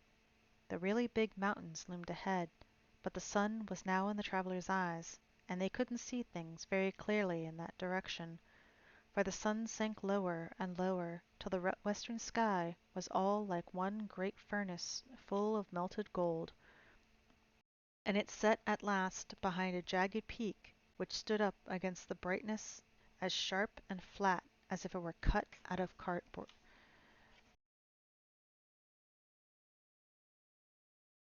As if it were cut out of a cardboard. "It's none too warm up here," said Polly. "And my wings are beginning to ache," said Fledge. "There's no sign of the valley with a lake in it, like what Aslan said. What about coming down and looking out for a decent spot to spend the night in? We shan't reach the place tonight." "Yes, and surely it's time for supper," said Diggory. So Fledge came lower and lower.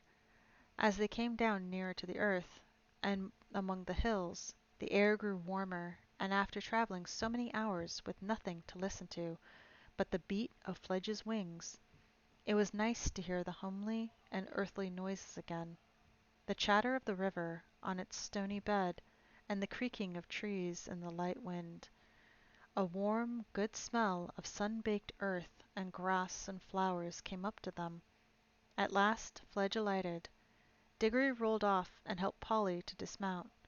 They were glad to stretch their stiff legs. The valley in which they had come down was in the heart of the mountains. Snowy heights, one of them looking rose-red in the reflection of the sunset, towered above them. "I am hungry," said Diggory. "Well, tuck in," said Fledge, taking a big mouthful of grass. Then he raised his head, still chewing and with bits of grass sticking out on either side of his mouth like some whiskers, and said, "Come on, you two. Don't be shy. There's plenty for us all." "But we can't eat grass," said Diggory. Said Fledge, speaking with his mouth full. "Well, don't quite know what you'll do then. Very good grass, too."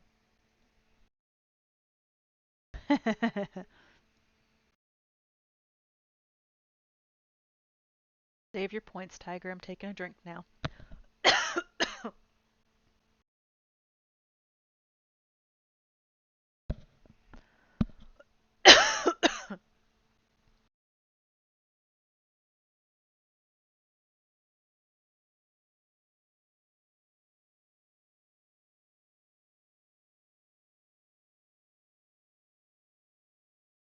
Polly and Diggory stared at one another in dismay.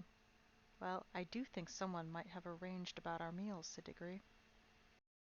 Sure Aslan would have, if you'd asked him, said Fledge. Wouldn't he know without being asked, Polly? I've no doubt he would, said the horse, still with his mouth full. But I've a sort of idea he likes to be asked.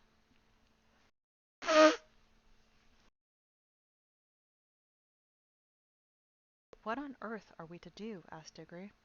I'm sure I don't know, said Fledge. Unless you try the grass. You might like it better than you think. Oh, don't be silly, said Polly, stamping her foot. Of course humans can't eat grass, any more than you could eat mutton chop. For goodness sake, don't talk about chops and things, said Diggory. It only makes it worse. Diggory said that Polly had better take herself home by ring and get something to eat there. He couldn't himself because he had promised to go straight on his message for Aslan, and if once he showed up again at home, anything might happen to prevent his getting back. But Polly said she wouldn't leave him, and Diggory said it was jolly decent of her. I say, said Polly, I've still got the remains of the bag of toffee in my jacket. It'd be better than nothing. A lot better, said Diggory. But be careful to get your hand into your pocket without touching your ring. This was a difficult and delicate job, but they managed it in the end. The little paper bag was very squashy and sticky when they finally got it out.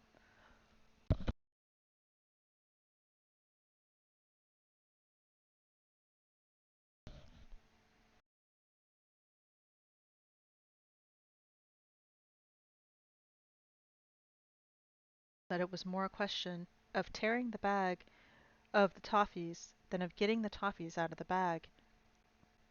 Some grown-ups, you know how fussy they can be about that sort of thing, would rather have gone without supper altogether than eaten those toffees. There were 9 of them all told. It was Diggory who had the bright idea of eating 4 each and planting the 9th, for, as he said, if the bar off the lamp-post turned into a little light tree, why shouldn't this turn into a toffee tree? So they dibbled a small hole in the turf and buried the piece of toffee. Then they ate the other pieces, making them last as long as they could. It wasn't a poor meal. Even with all the paper, they couldn't help eating as well. When Fledge had quite finished his own excellent supper, he lay down. The children came and sat, one on each side of him, leaning against his warm body,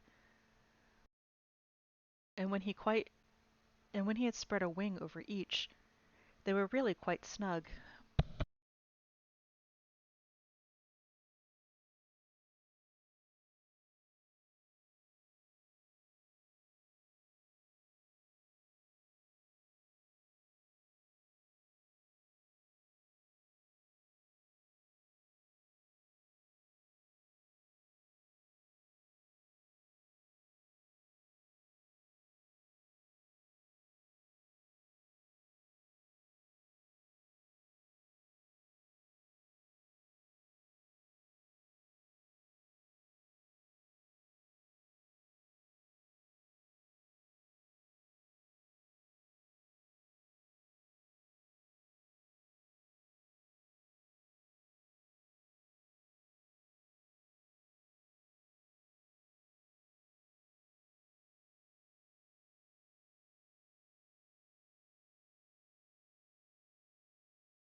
Sorry, kind of breathed in my drink there. Oh, excuse me. As the bright young stars of the New World came out, they talked over everything. How Diggory had hoped to get something for his mother, and how, instead of that, he had been sent out on this message. And they repeated to one another all the signs by which they would know the place they were looking for, and the blue lake and the hill with the garden on top of it. The talk was just beginning to slow down as they got sleepy, when suddenly Polly sat up wide awake and said, "Hush!" Everyone listened as hard as they could. "Perhaps it was only the wind in the trees," said Diggory presently. I'm not so sure, said Fledge. Anyway, wait, there it goes again. By Aslan, it is something. The horse scrambled to its feet with a great noise and a great upheaval. The children were already on theirs. Fledge trotted to and fro, sniffing and whinnying. The children tiptoed this way and that, looking behind every bush and tree. They kept on thinking they saw things. And there was one time when Polly was perfectly certain she had seen a tall, dark figure gliding quickly away in a westernly direction. But they caught nothing, and in the end Fledge lay down again, and the children re-snuggled, if that is the right word, under his wings. They were to sleep at once. Fledge stayed awake much longer, moving his ears to and fro in the darkness, and sometimes giving a little shiver with his skin as if a fly had lighted on him. But in the end he too slept. Wake up, Diggory. Wake up, Fledge, came the voice of Polly. It has turned into a toffee tree, and it's the loveliest morning.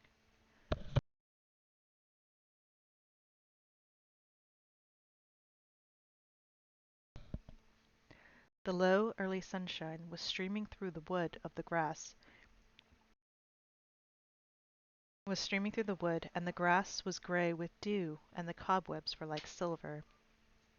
Just beside them was a little, very dark wooded tree, about the size of an apple tree.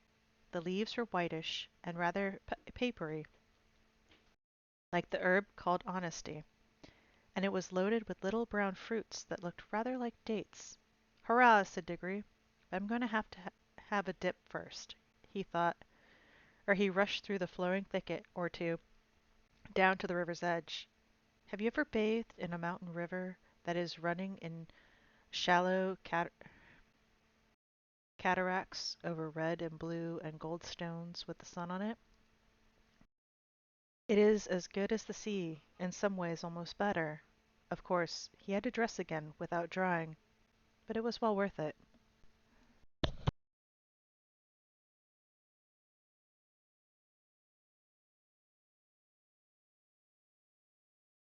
When he came back, Polly went down and had her bath.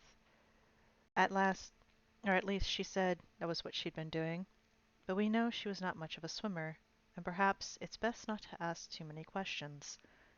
Fledge visited the river too, but he only stood midstream, stooping down for a long drink of water, and then shaking his mane and neighing several times. Polly and Diggory got to work on the toffee tree. The fruit was delicious. Not exactly like toffee, softer for one thing, and juicy, but like fruit which reminded him of toffee. Fledge also made an excellent breakfast. He tried one of the toffee fruits and liked it, but said he felt more like grass at the hour in the morning. Then, with some difficulty, the children got onto his back, and the second journey began. It was even better than yesterday, partly because everyone was feeling so fresh, and partly because the newly risen sun was at their backs, and, of course, everything looks nicer when the light is behind you. It was a wonderful ride. The big snowy mountains rose above them in every direction. The valleys, far beneath them, were so green, and all the streams which tumbled down from the glaciers into the main river was so blue, that it was like flying over gigantic pieces of jewelry. They would have liked this part of the adventure to go on longer than it did, but quite soon they were all sniffing the air and saying, "What is that?" and "Did you smell something?" and "Where's it coming from?" For a heavenly smell, warm and golden, as if from the most delicious fruits and flowers of the world, was coming up to them from somewhere ahead. "It's coming from that valley with the lake in it," said Fledge. "So it is," said Diggory. "And look, there's a green hill at the far end of the lake. And look how blue that water is." "It must be the place," said all three. Fledge came lower and lower in wide circles. The ice peaks rose up higher and higher above. The air came up warmer and sweeter every moment, so sweet that it almost brought the tears to your eyes. Fledge was now gliding with his great wings spread out motionless on each side, and his hooves pawing for the ground. The steep green hill was rushing toward them. A moment later he alighted on its slope, a little awkwardly. The children rolled off, fell without hurting themselves on the warm, fine grass, and stood up, panting a little. They were about 3/4 of the way up the hill, and set out at once to climb to the top. I don't think Fledge could have managed this without his wings to balance him and give him the help of a flutter now and then. All round the all round the very top of the hill ran a high wall of green turf. Inside the wall, trees were growing. Their branches hung out over the wall. Their leaves showed not only green, but also blue and silver when the wind stirred them.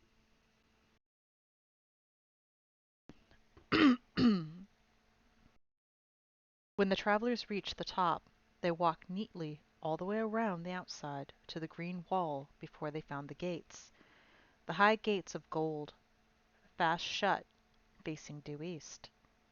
Up until now, I think Fledge and Polly had had the idea that they would go in with Diggory, but they thought so no longer. You never saw a place which was so obviously private. You could see at a glance that it belonged to someone else. Only a fool would dream of going in unless he had been sent there on a very special business. Diggory himself understood at once that the others couldn't and wouldn't come in with him. He went forward to the gates alone. When he had come up close to them he saw words written in gold with silver letters. Something like this: "Come in by the gold gates, or not at all. Take of my fruit, for others or forbear. For those who steal or those who climb my wall shall find their heart's desire and find despair." "Take of my fruit for others," said Diggory to himself. "Well, that's what I'm going to do. It means I mustn't eat any myself, I suppose. I don't know what all that jaw in the last line is about. Come in by gold gates. Well, who'd want to climb the wall if he could get in by a gate? But how do the gates open?" He laid his hands on them and instantly they swung apart, opening inward, turning on their hinges without the least noise. Now that he could see into the place, it looked more private than ever. He went in very solemnly, looking about him. Everything was very quiet inside. Even the fountain which rose near the middle of the garden made only the faintest sound. The lovely smell was all around him. It was a happy place, but very serious. He knew which was the right tree at once, partly because it stood at the very center, and partly because the great silver apples with which it was loaded shone so and cast a light on their own down on the shadowy places where the sunlight did not reach.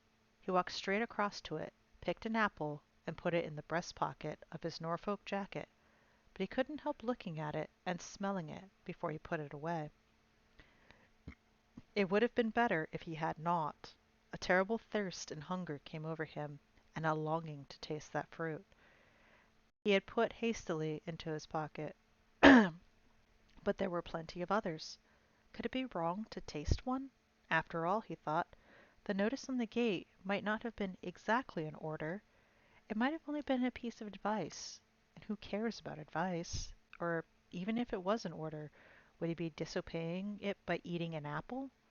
He had already obeyed the part of taking one for others.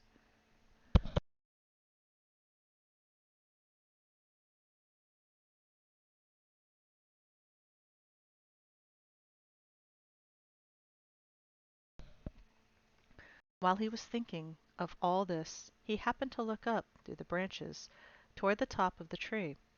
There, on a branch above his head, a wonderful bird was roosting. I say roosting because it seemed almost asleep.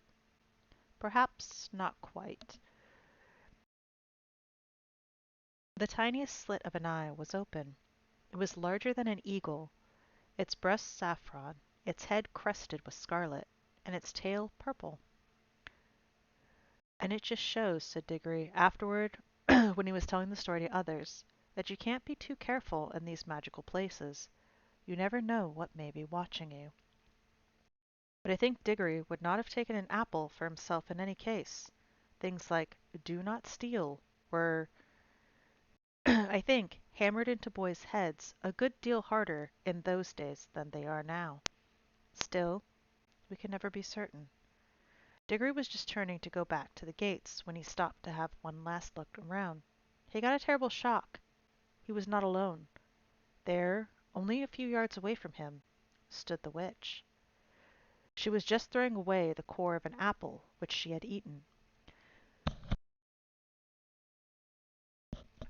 The juice was darker than you would expect, and had made a horrid stain around her mouth. Diggory guessed at once that she must have climbed over the wall, and he had begun to see that there might be some sense in that last line about getting your heart's desire, and getting despair along with it. For the witch looked stronger and prouder than ever, and, and even, in a way, triumphant. But her face was deathly white, white as salt. All this flashed through Diggory's mind in a second. Then he took to his heels and ran for the gates as hard as he could pelt, the witch after him.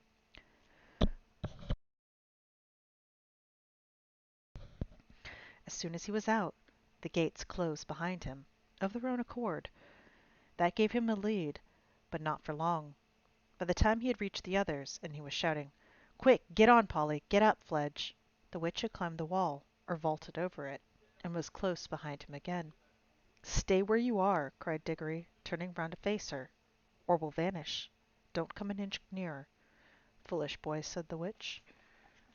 "Why do you run from me? I mean you no harm. If you do not stop and listen to me now, you will miss some knowledge that would have made you happy all your life."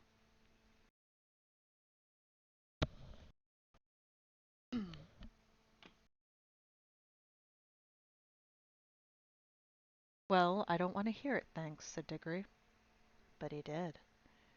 "I know what errand you have come on," continued the witch, "for it was I who chose, for it was I close beside you in the woods last night, and heard all your counsels. You have plucked fruit from the garden yonder. You have put it in your pocket now, and you are going to carry it back, untasted, to the lion, for him to eat, for him to use. You simpleton, do you know what that fruit is? I will tell you. It is the apple of youth, the apple of life."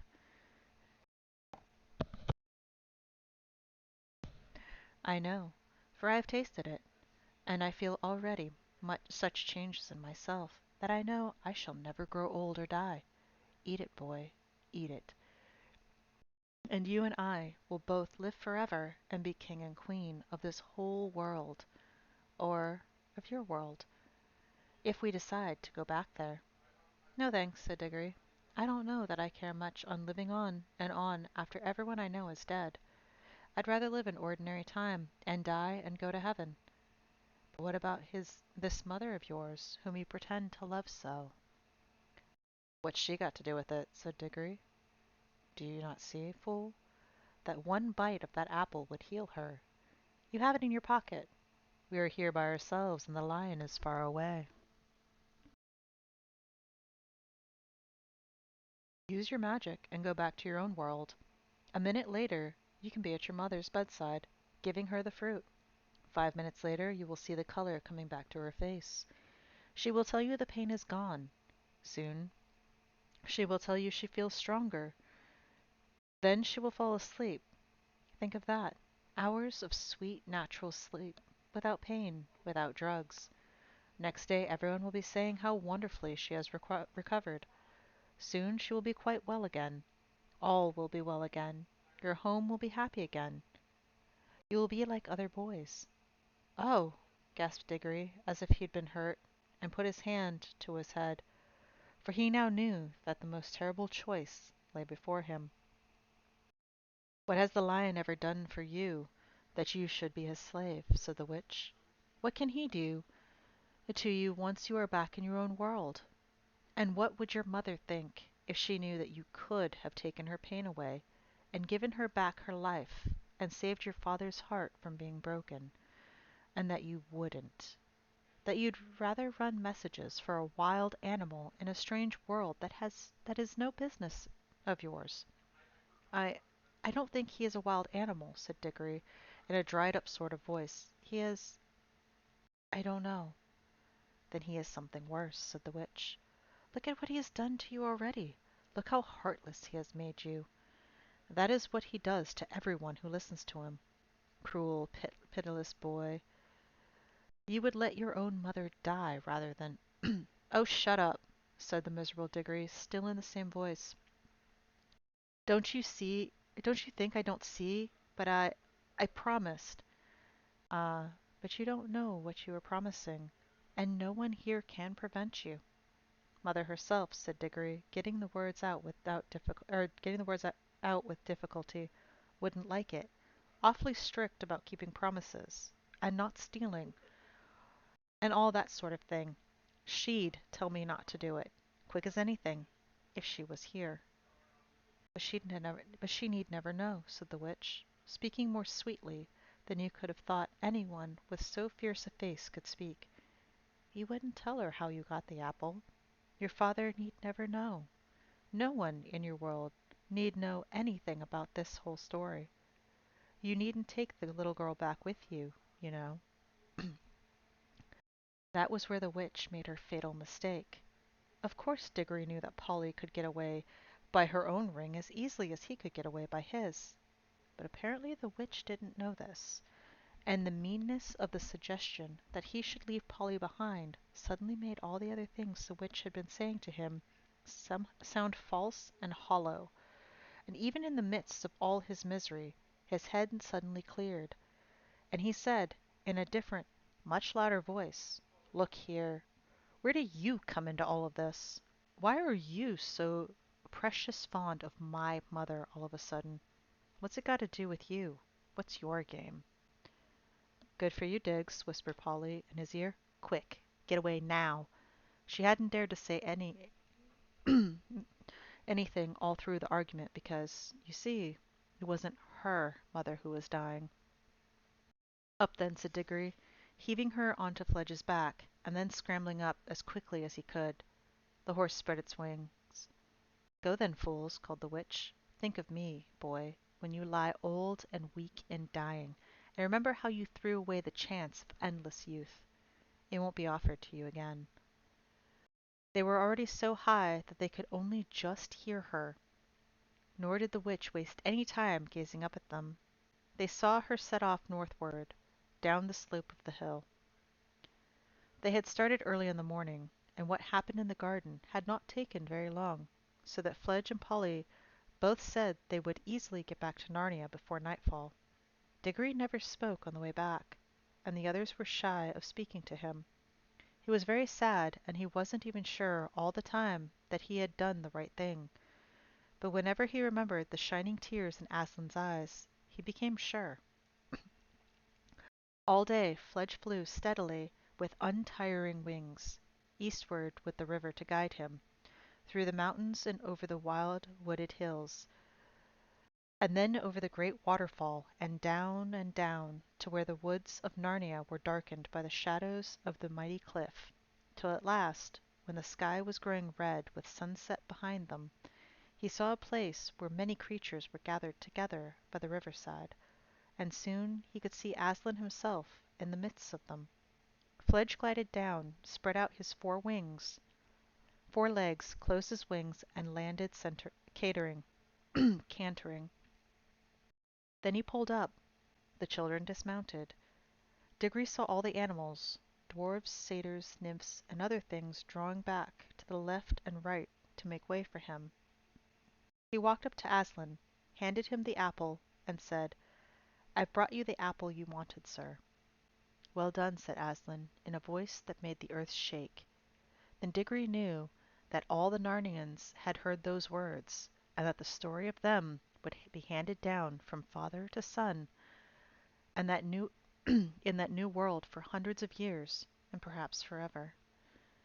But he was in no danger of feeling conceited, for he didn't think about it at all now that he had he was face to face with Aslan.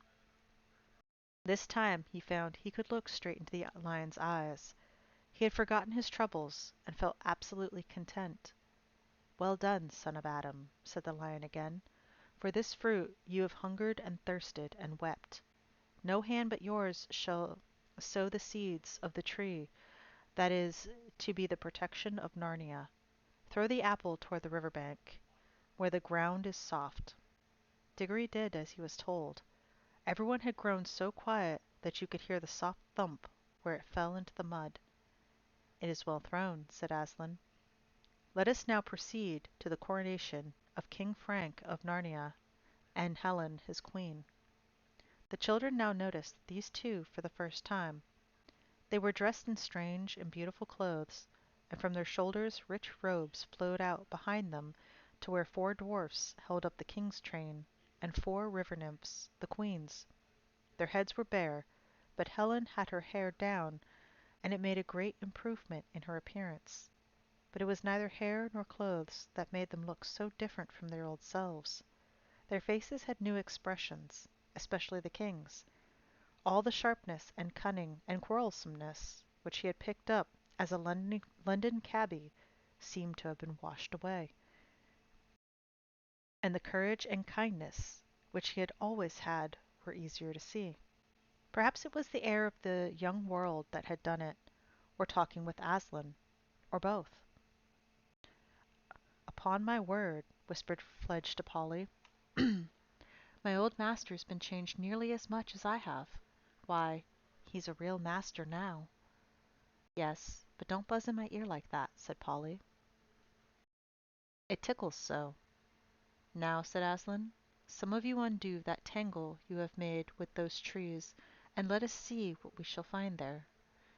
Diggory now saw that where 4 trees grew close together, their branches had all been laced together, or tied together with switches, so as to make a sort of cage. The 2 elephants with their trunks, and a few dwarfs with their little axes soon got it all undone. There were 3 things inside. One was a young tree that seemed to be made of gold. The second was a young tree that seemed to be made up of silver. But the third was a miserable object in muddy clothes, sitting hunched up between them. "Gosh," whispered Diggory. "Uncle Andrew?" To explain all this we must go back a bit. The beast, you remember, had tried planting and watering him. When the watering brought him to his senses, he found himself soaking wet, buried up to his thighs in earth which was quickly turning into mud, and surrounded by more wild animals than he had ever dreamed of in his life before. It is perhaps not surprising that he began to scream and howl. This is the way a good This was in a way a good thing, for it at last persuaded everyone, even the warthog, that he was alive. So they dug him up again. His trousers were really shocking state by now. As soon as his legs were free, he tried to bolt, but one swift curl of the elephant's trunk around his waist soon put an end to that. Everyone now thought he must be safely kept somewhere till Aslan had time to come and see him and say what should be done about him. So they made a sort of cage or coop all around him. They then offered him everything they could think of to eat. The donkey collected great piles of thistles and threw them in, but Uncle Andrew didn't seem to care about them. The squirrels bombarded him with volleys of nuts, but he only covered his head with his hands and tried to keep out of the way. Several birds flew to and fro, diligently dropping worms on him. The bears were especially kind. During the afternoon he found a wild bee's nest. Instead of eating it himself, which he would very much like to have done, this worthy creature brought it back to Uncle Andrew. But this was in fact the worst failure of all. The bear lobbed the whole sticky mass over the top of the enclosure, and unfortunately it hit Uncle Andrew slap in the face. Not all the bees were dead. The bear, who would not at all have minded being hit in the face by some honeycomb himself, could not understand why Uncle Andrew staggered back, slipped, and sat down. And it was sheer bad luck that he sat down on a pile of thistles. And anyway, as the warthog said, quite a lot of honey has gotten into the creature's mouth, and that's bound to have done it some good. They were really getting quite fond of their strange pet, and hoped that Aslan would allow them to keep it. The cleverer ones were quite sure by now that at least some of the noise which came out of his mouth had a meaning. They christened him Brandy because he made that noise so often. In the end, however, they had to leave him there for the night. Aslan was busy all that day instructing the new king and queen and doing other important things, and could not attend to poor old Brandy, what with the nuts, pears, apples, bananas they had thrown in to him. He did fairly well for supper, but it wouldn't be true to say that he had passed an agreeable night. "Bring out that creature," said Aslan. One of the elephants lifted Uncle Andrew with its trunk and laid him at the lion's feet. He was too frightened to move. "Please, Aslan," said Polly, "could you say something to unfrighten him? And then could you say something to prevent him from ever coming back here again?" "Do you think he wants to?" said Aslan. "Well, Aslan," said Polly, "he might send someone else. He's so excited about the bar off the lamp post growing into a lamp post tree, and he thinks—" "He thinks great folly, child," said Aslan. "This world is bursting with life for these few days because the song which I had called it into life still hangs in the air and rumbles in the ground. It will not be so for long. But I cannot tell that this old sinner, and I cannot comfort him either. He has made himself unable to hear my voice. If I spoke to him, he would only hear growlings and roarings. Oh, Adam's sons, how cleverly you defend yourselves against all that might do you good. But I will give him only gifts he is able to receive." He bowed his great head rather sadly, and breathed into the magician's terrified face. "Sleep," he said. "Sleep and be separated for some few hours from all the torments you have devised for yourself." Uncle Andrew immediately rolled over with closed eyes and began breathing peacefully. "Carry him aside and lay him down," said Aslan. "Now, dwarfs, show your smithcraft. Let me see you make 2 crowns for your king and queen." More dwarfs than you could dream of rushed forward to the golden tree. They had all its leaves stripped off, and some of its branches torn off too, before you could say Jack Robinson. And now the children could see that it did not merely look golden, but was of real soft gold. It had of course sprung up from the half sovereigns which had fallen out of Uncle Andrew's pocket when he was turned upside down, just as the silver had grown up from the half crowns. From nowhere, as it seemed, piles of dry brushwood for fuel, a little anvil, hammers, tongs, and bellows were procured. Next moment, how those dwarfs loved their work! The fire was blazing, the bellows were roaring, the gold was melting, and the hammers were clinking. 2 moles, whom Aslan had set to dig, which was what they liked best, earlier in the days, poured out a pile of precious stones at the dwarfs' feet. Under the clever fingers of their little smiths 2 crowns took shape, not ugly, heavy things like modern European crowns, but light, delicate, beautifully shaped circles that you could really wear and look nicer by wearing. The king's was set with rubies, and the queen's with emeralds. Thank you, Tiger.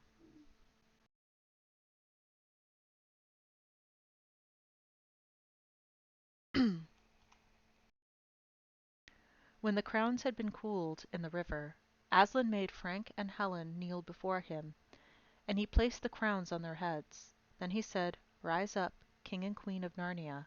Father and mother of many kings shall be in Narnia and the Isles of Archenland. Be just and merciful and brave, and blessing is upon you." Then everyone cheered, or bayed, or neighed, or trumpeted, or clapped its wings, and the royal pair stood looking solemn and a little shy, but all the nobler for their shyness. And while Diggory was still cheering, he heard a deep voice of Aslan beside him saying, "Look." Everyone in that crowd turned its head, and then everyone drew a long breath of wonder and delight. A little way off, towering over their heads, they saw a tree which had certainly not been there before, It must have just grown up silently, yet swiftly as a flag rises when you pull it up on a flagstaff, while they were all busied about the coronation. Its spreading branches seemed to cast a light rather than shade, and silver apples peeped out like stars from under every leaf. But it was the smell which came from it, even more than the sight, that had made everyone draw their breath. For a moment one could hardly think about anything else. "Son of Adam," said Aslan, you have sown well, and you, Narnians, let it be your first care to guard this tree, for it is your shield. The witch of whom I have told you has fled far away into the north of the world. She will live on there, growing stronger in dark magic, but while the tree flourishes she will never come down into Narnia. She dare not come within 100 miles of the tree, for its smell, which is joy and life and health to you, is death and horror and despair to her." Everyone was staring solemnly at the tree when Aslan suddenly swung around his head, scattering golden gleams of light from his mane as he did so, and fixed his large eyes on the children.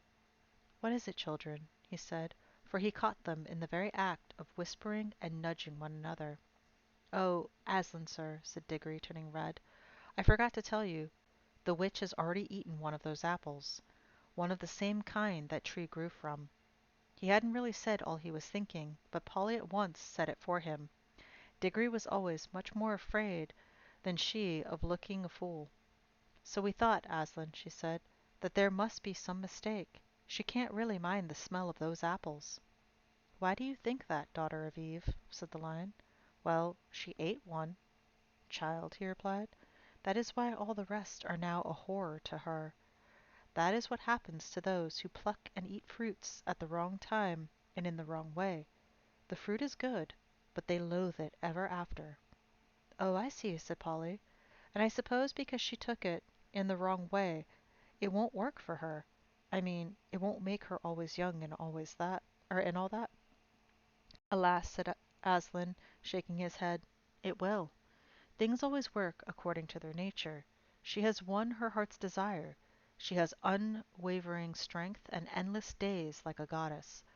But length of days with an evil heart is only length of misery, and already she begins to know it.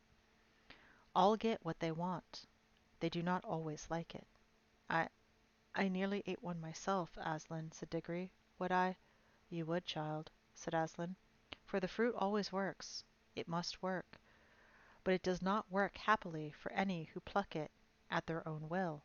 But if any Narnian, unbidden, had stolen an apple and planted it here to protect Narnia, it would have protected Narnia, but it would have done so by making Narnia into another strong and cruel empire like Charn, not the kindly land I meant it to be. And the witch tempted you to do another thing, my son, did she not?" "Yes, Aslan. She wanted me to take an apple home to mother. Understand, then, that it would not have healed her, or that it would have healed her, but not to your joy or hers. The day would have come when both you and she would have looked back and said it would have been better to die in that illness." And Diggory could say nothing, for tears choked him, and he gave up all hopes of saving his mother's life. But at the same time he knew that the Lion knew that or what would have happened, and that there might be things more terrible even than losing someone you love by death. But now Aslan was speaking again, almost in a whisper.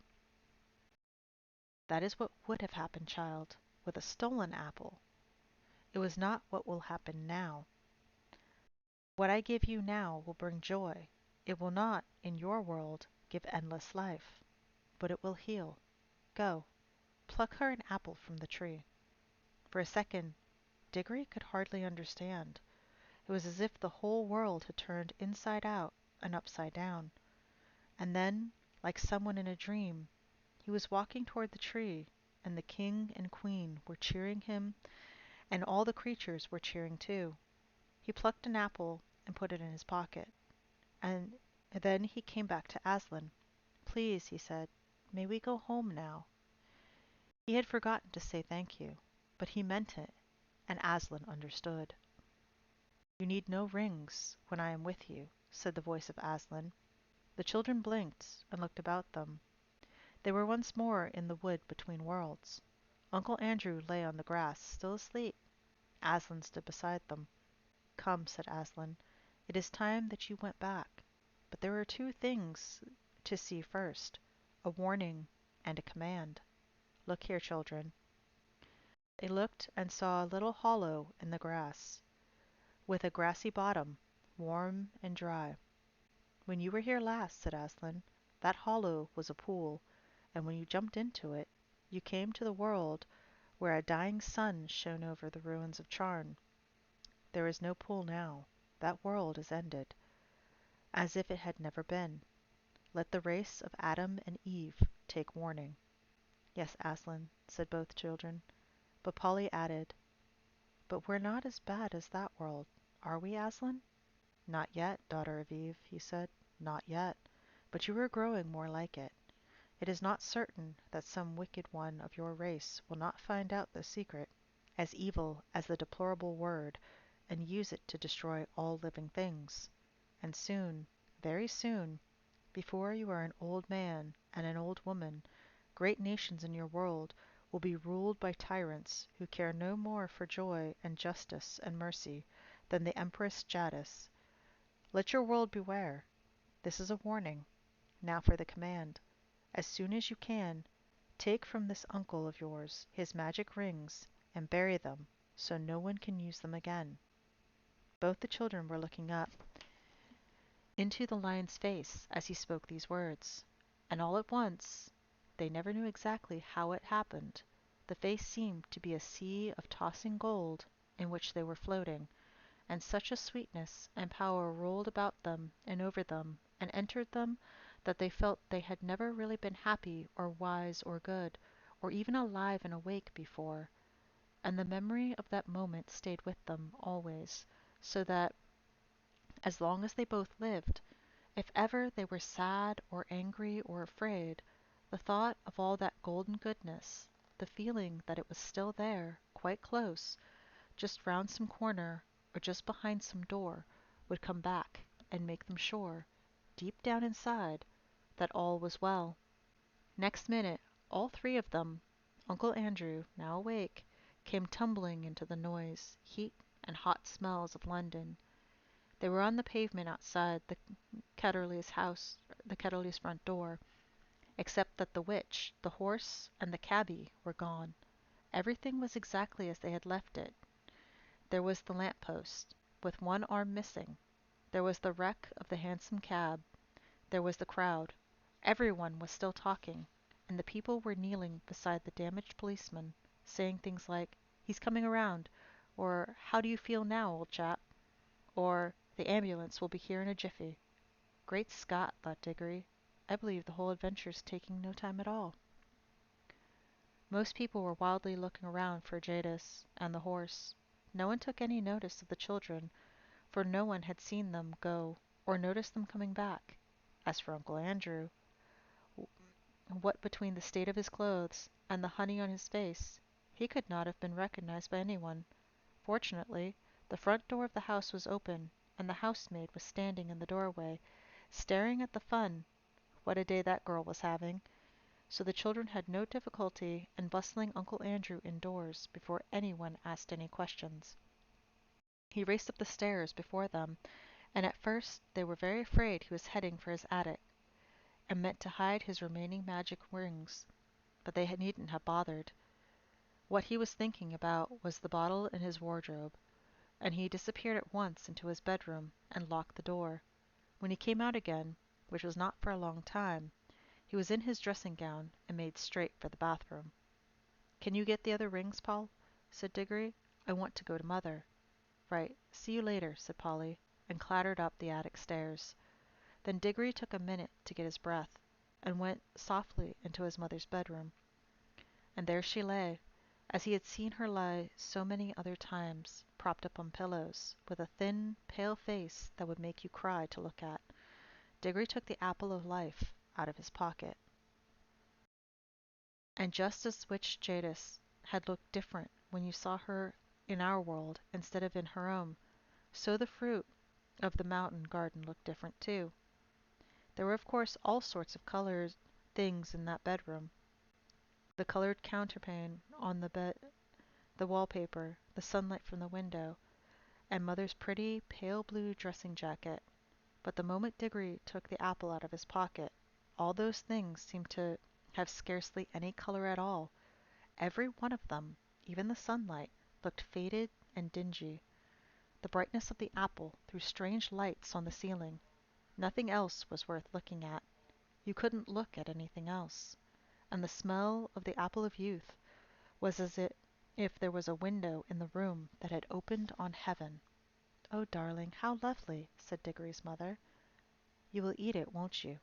"Please," said Diggory. "I don't know what the doctor would say," she answered, "but really, I almost feel as if I could." He peeled it and cut it up and gave it to her piece by piece. No sooner had she finished it than she smiled and her head sank back to the pillow and she was asleep. A real, natural, gentle sleep, without any of those nasty drugs, which was, as Diggory knew, the thing in the whole world that she wanted most. And he was sure now that her face looked a little different. He bent down and kissed her very softly and stole out of the room with a beating heart, taking the core of the apple with him. For the rest of the day, whenever he looked at the things about him and saw how ordinary and unmagical they were, he hardly dared to hope. But when he remembered the face of Aslan, he did hope. That evening he buried the core of the apple in the back garden. Next morning, when the doctor made his usual visit, Diggory leaned over the banisters to listen. He heard the doctor come out with Aunt Letty and say, "Miss Ketterly, this is the most extraordinary case I've ever known in my whole medical career. It is it is like a miracle. I couldn't tell the little boy anything at present. We don't want to raise any false hopes. But in my opinion," then his voice became too low to hear. That afternoon he went down to the garden and whistled their agreed secret signal for Polly. She hadn't been able to get back the day before. "What luck?" said Polly, looking over the wall. "I mean, about your mother." "I think I think it's going to be all right," said Dickory. "If you don't mind, I'd really rather not talk about it yet. What about those rings?" "I've got them all," said Polly. "Look, it's all right. I'm wearing gloves. Let's bury them." "Yes, let's. I've marked the place where I buried the core of the apple yesterday." Then Polly came over the wall, and they went together to the place. But, as it turned out, Diggory need not have marked the place. Something was already coming up. It was not growing so that you could see it grow, as the new trees had done in Narnia, but it was already well above ground.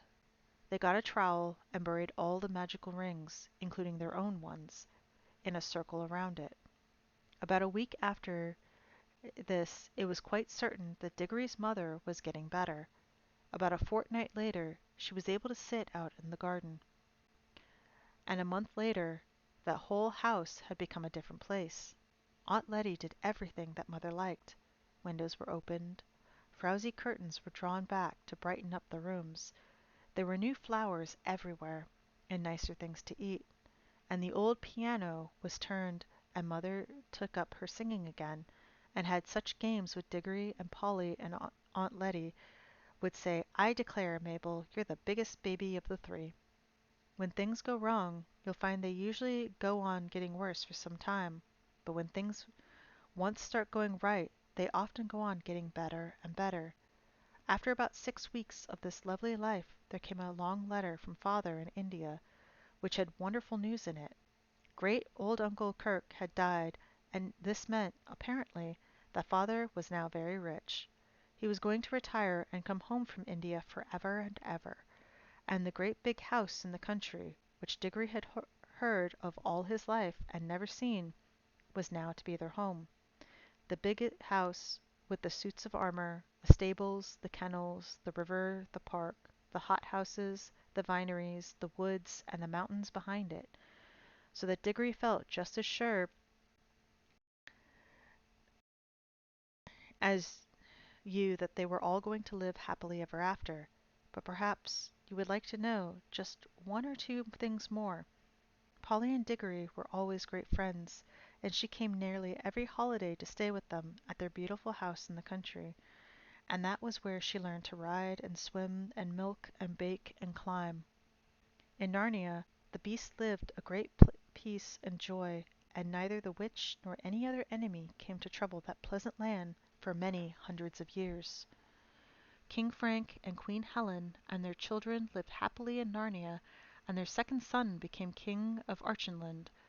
The boys married nymphs, and the girls married wood gods and river gods. The lamp post, which the witch had planted, without knowing it, shone day and night in the Narnian forest, so that the place where it grew came to be called Lantern Waste. And then, many years later, another child from our world got into Narnia on a snowy night. She found the light still burning, and that adventure was, in a way, connected with the ones I have just been telling you. It was like this. The tree which sprang from the core of the apple that Diggory planted in the back garden lived and grew into a fine tree, growing in the soil of our world, far out from the sound of Aslan's voice, and far from the young air of Narnia. It did not bear apples that would revive a dying woman as Diggory's mother had been revived, though it did bear apples more beautiful than any others in England, and they were extremely good for you, though not fully magical, but inside itself it was the very sap of it, the tree, so to speak, never forgot that the other tree in Narnia to which it belonged. Sometimes it would move mysteriously when there was no wind blowing. I think that when this happened there were high winds in Narnia, and the English tree quivered because at that moment the Narnia tree was rocking and swaying in a strong southwestern gale. However that might be, it was proved later that there was magic in its wood, for when Diggory was quite middle-aged, and he was a famous learned man, a professor, and a great traveller by that time, and the Ketterleys' old house belonged to him, there was a great storm all over the south of England, which blew the tree down. He couldn't bear to have it simply chopped down for firewood, so he had part of the timber made into a wardrobe, which he put in his big house in the country, and though he himself did not discover the magic properties of that wardrobe, someone else did. That was the beginning of all the comings and goings between Narnia and our world, which you can read of in other books. When Diggory and his people went to live in the big country house, they took Uncle Andrew to live with them, for Diggory's father said, "We must try to keep that old fellow out of mischief, and it isn't fair that poor Letty should have him always on her hands." Uncle Andrew never tried any magic again as long as he lived. He had learned his lesson, and in his old age he became a nicer and less selfish old man than he had ever been before. But he always liked to get visitors alone in the billiards room, and tell them stories about a mysterious lady, a foreign royalty, with whom he had driven about London. A devilish temper she had, he would say, but she was a dem fine woman, sir, a dem fine woman.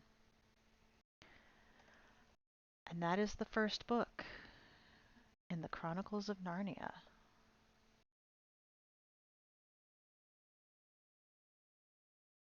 How is everyone doing?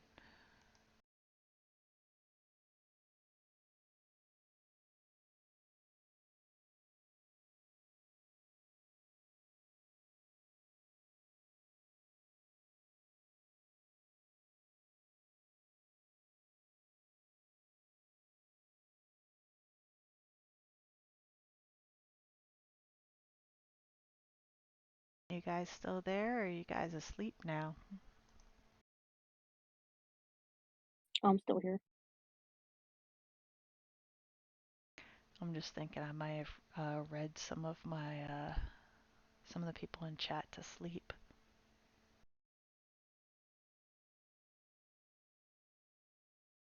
which is fine.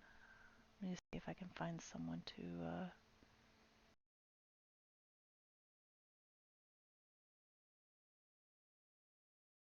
Anybody still there?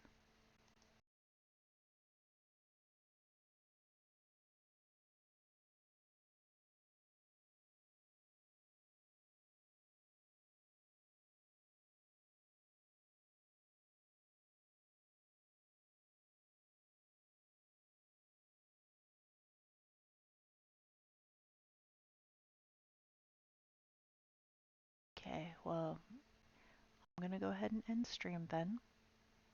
And I will see you guys next time when we actually start The Lion, the Witch, and the Wardrobe. So, guys later. Thanks for tuning in.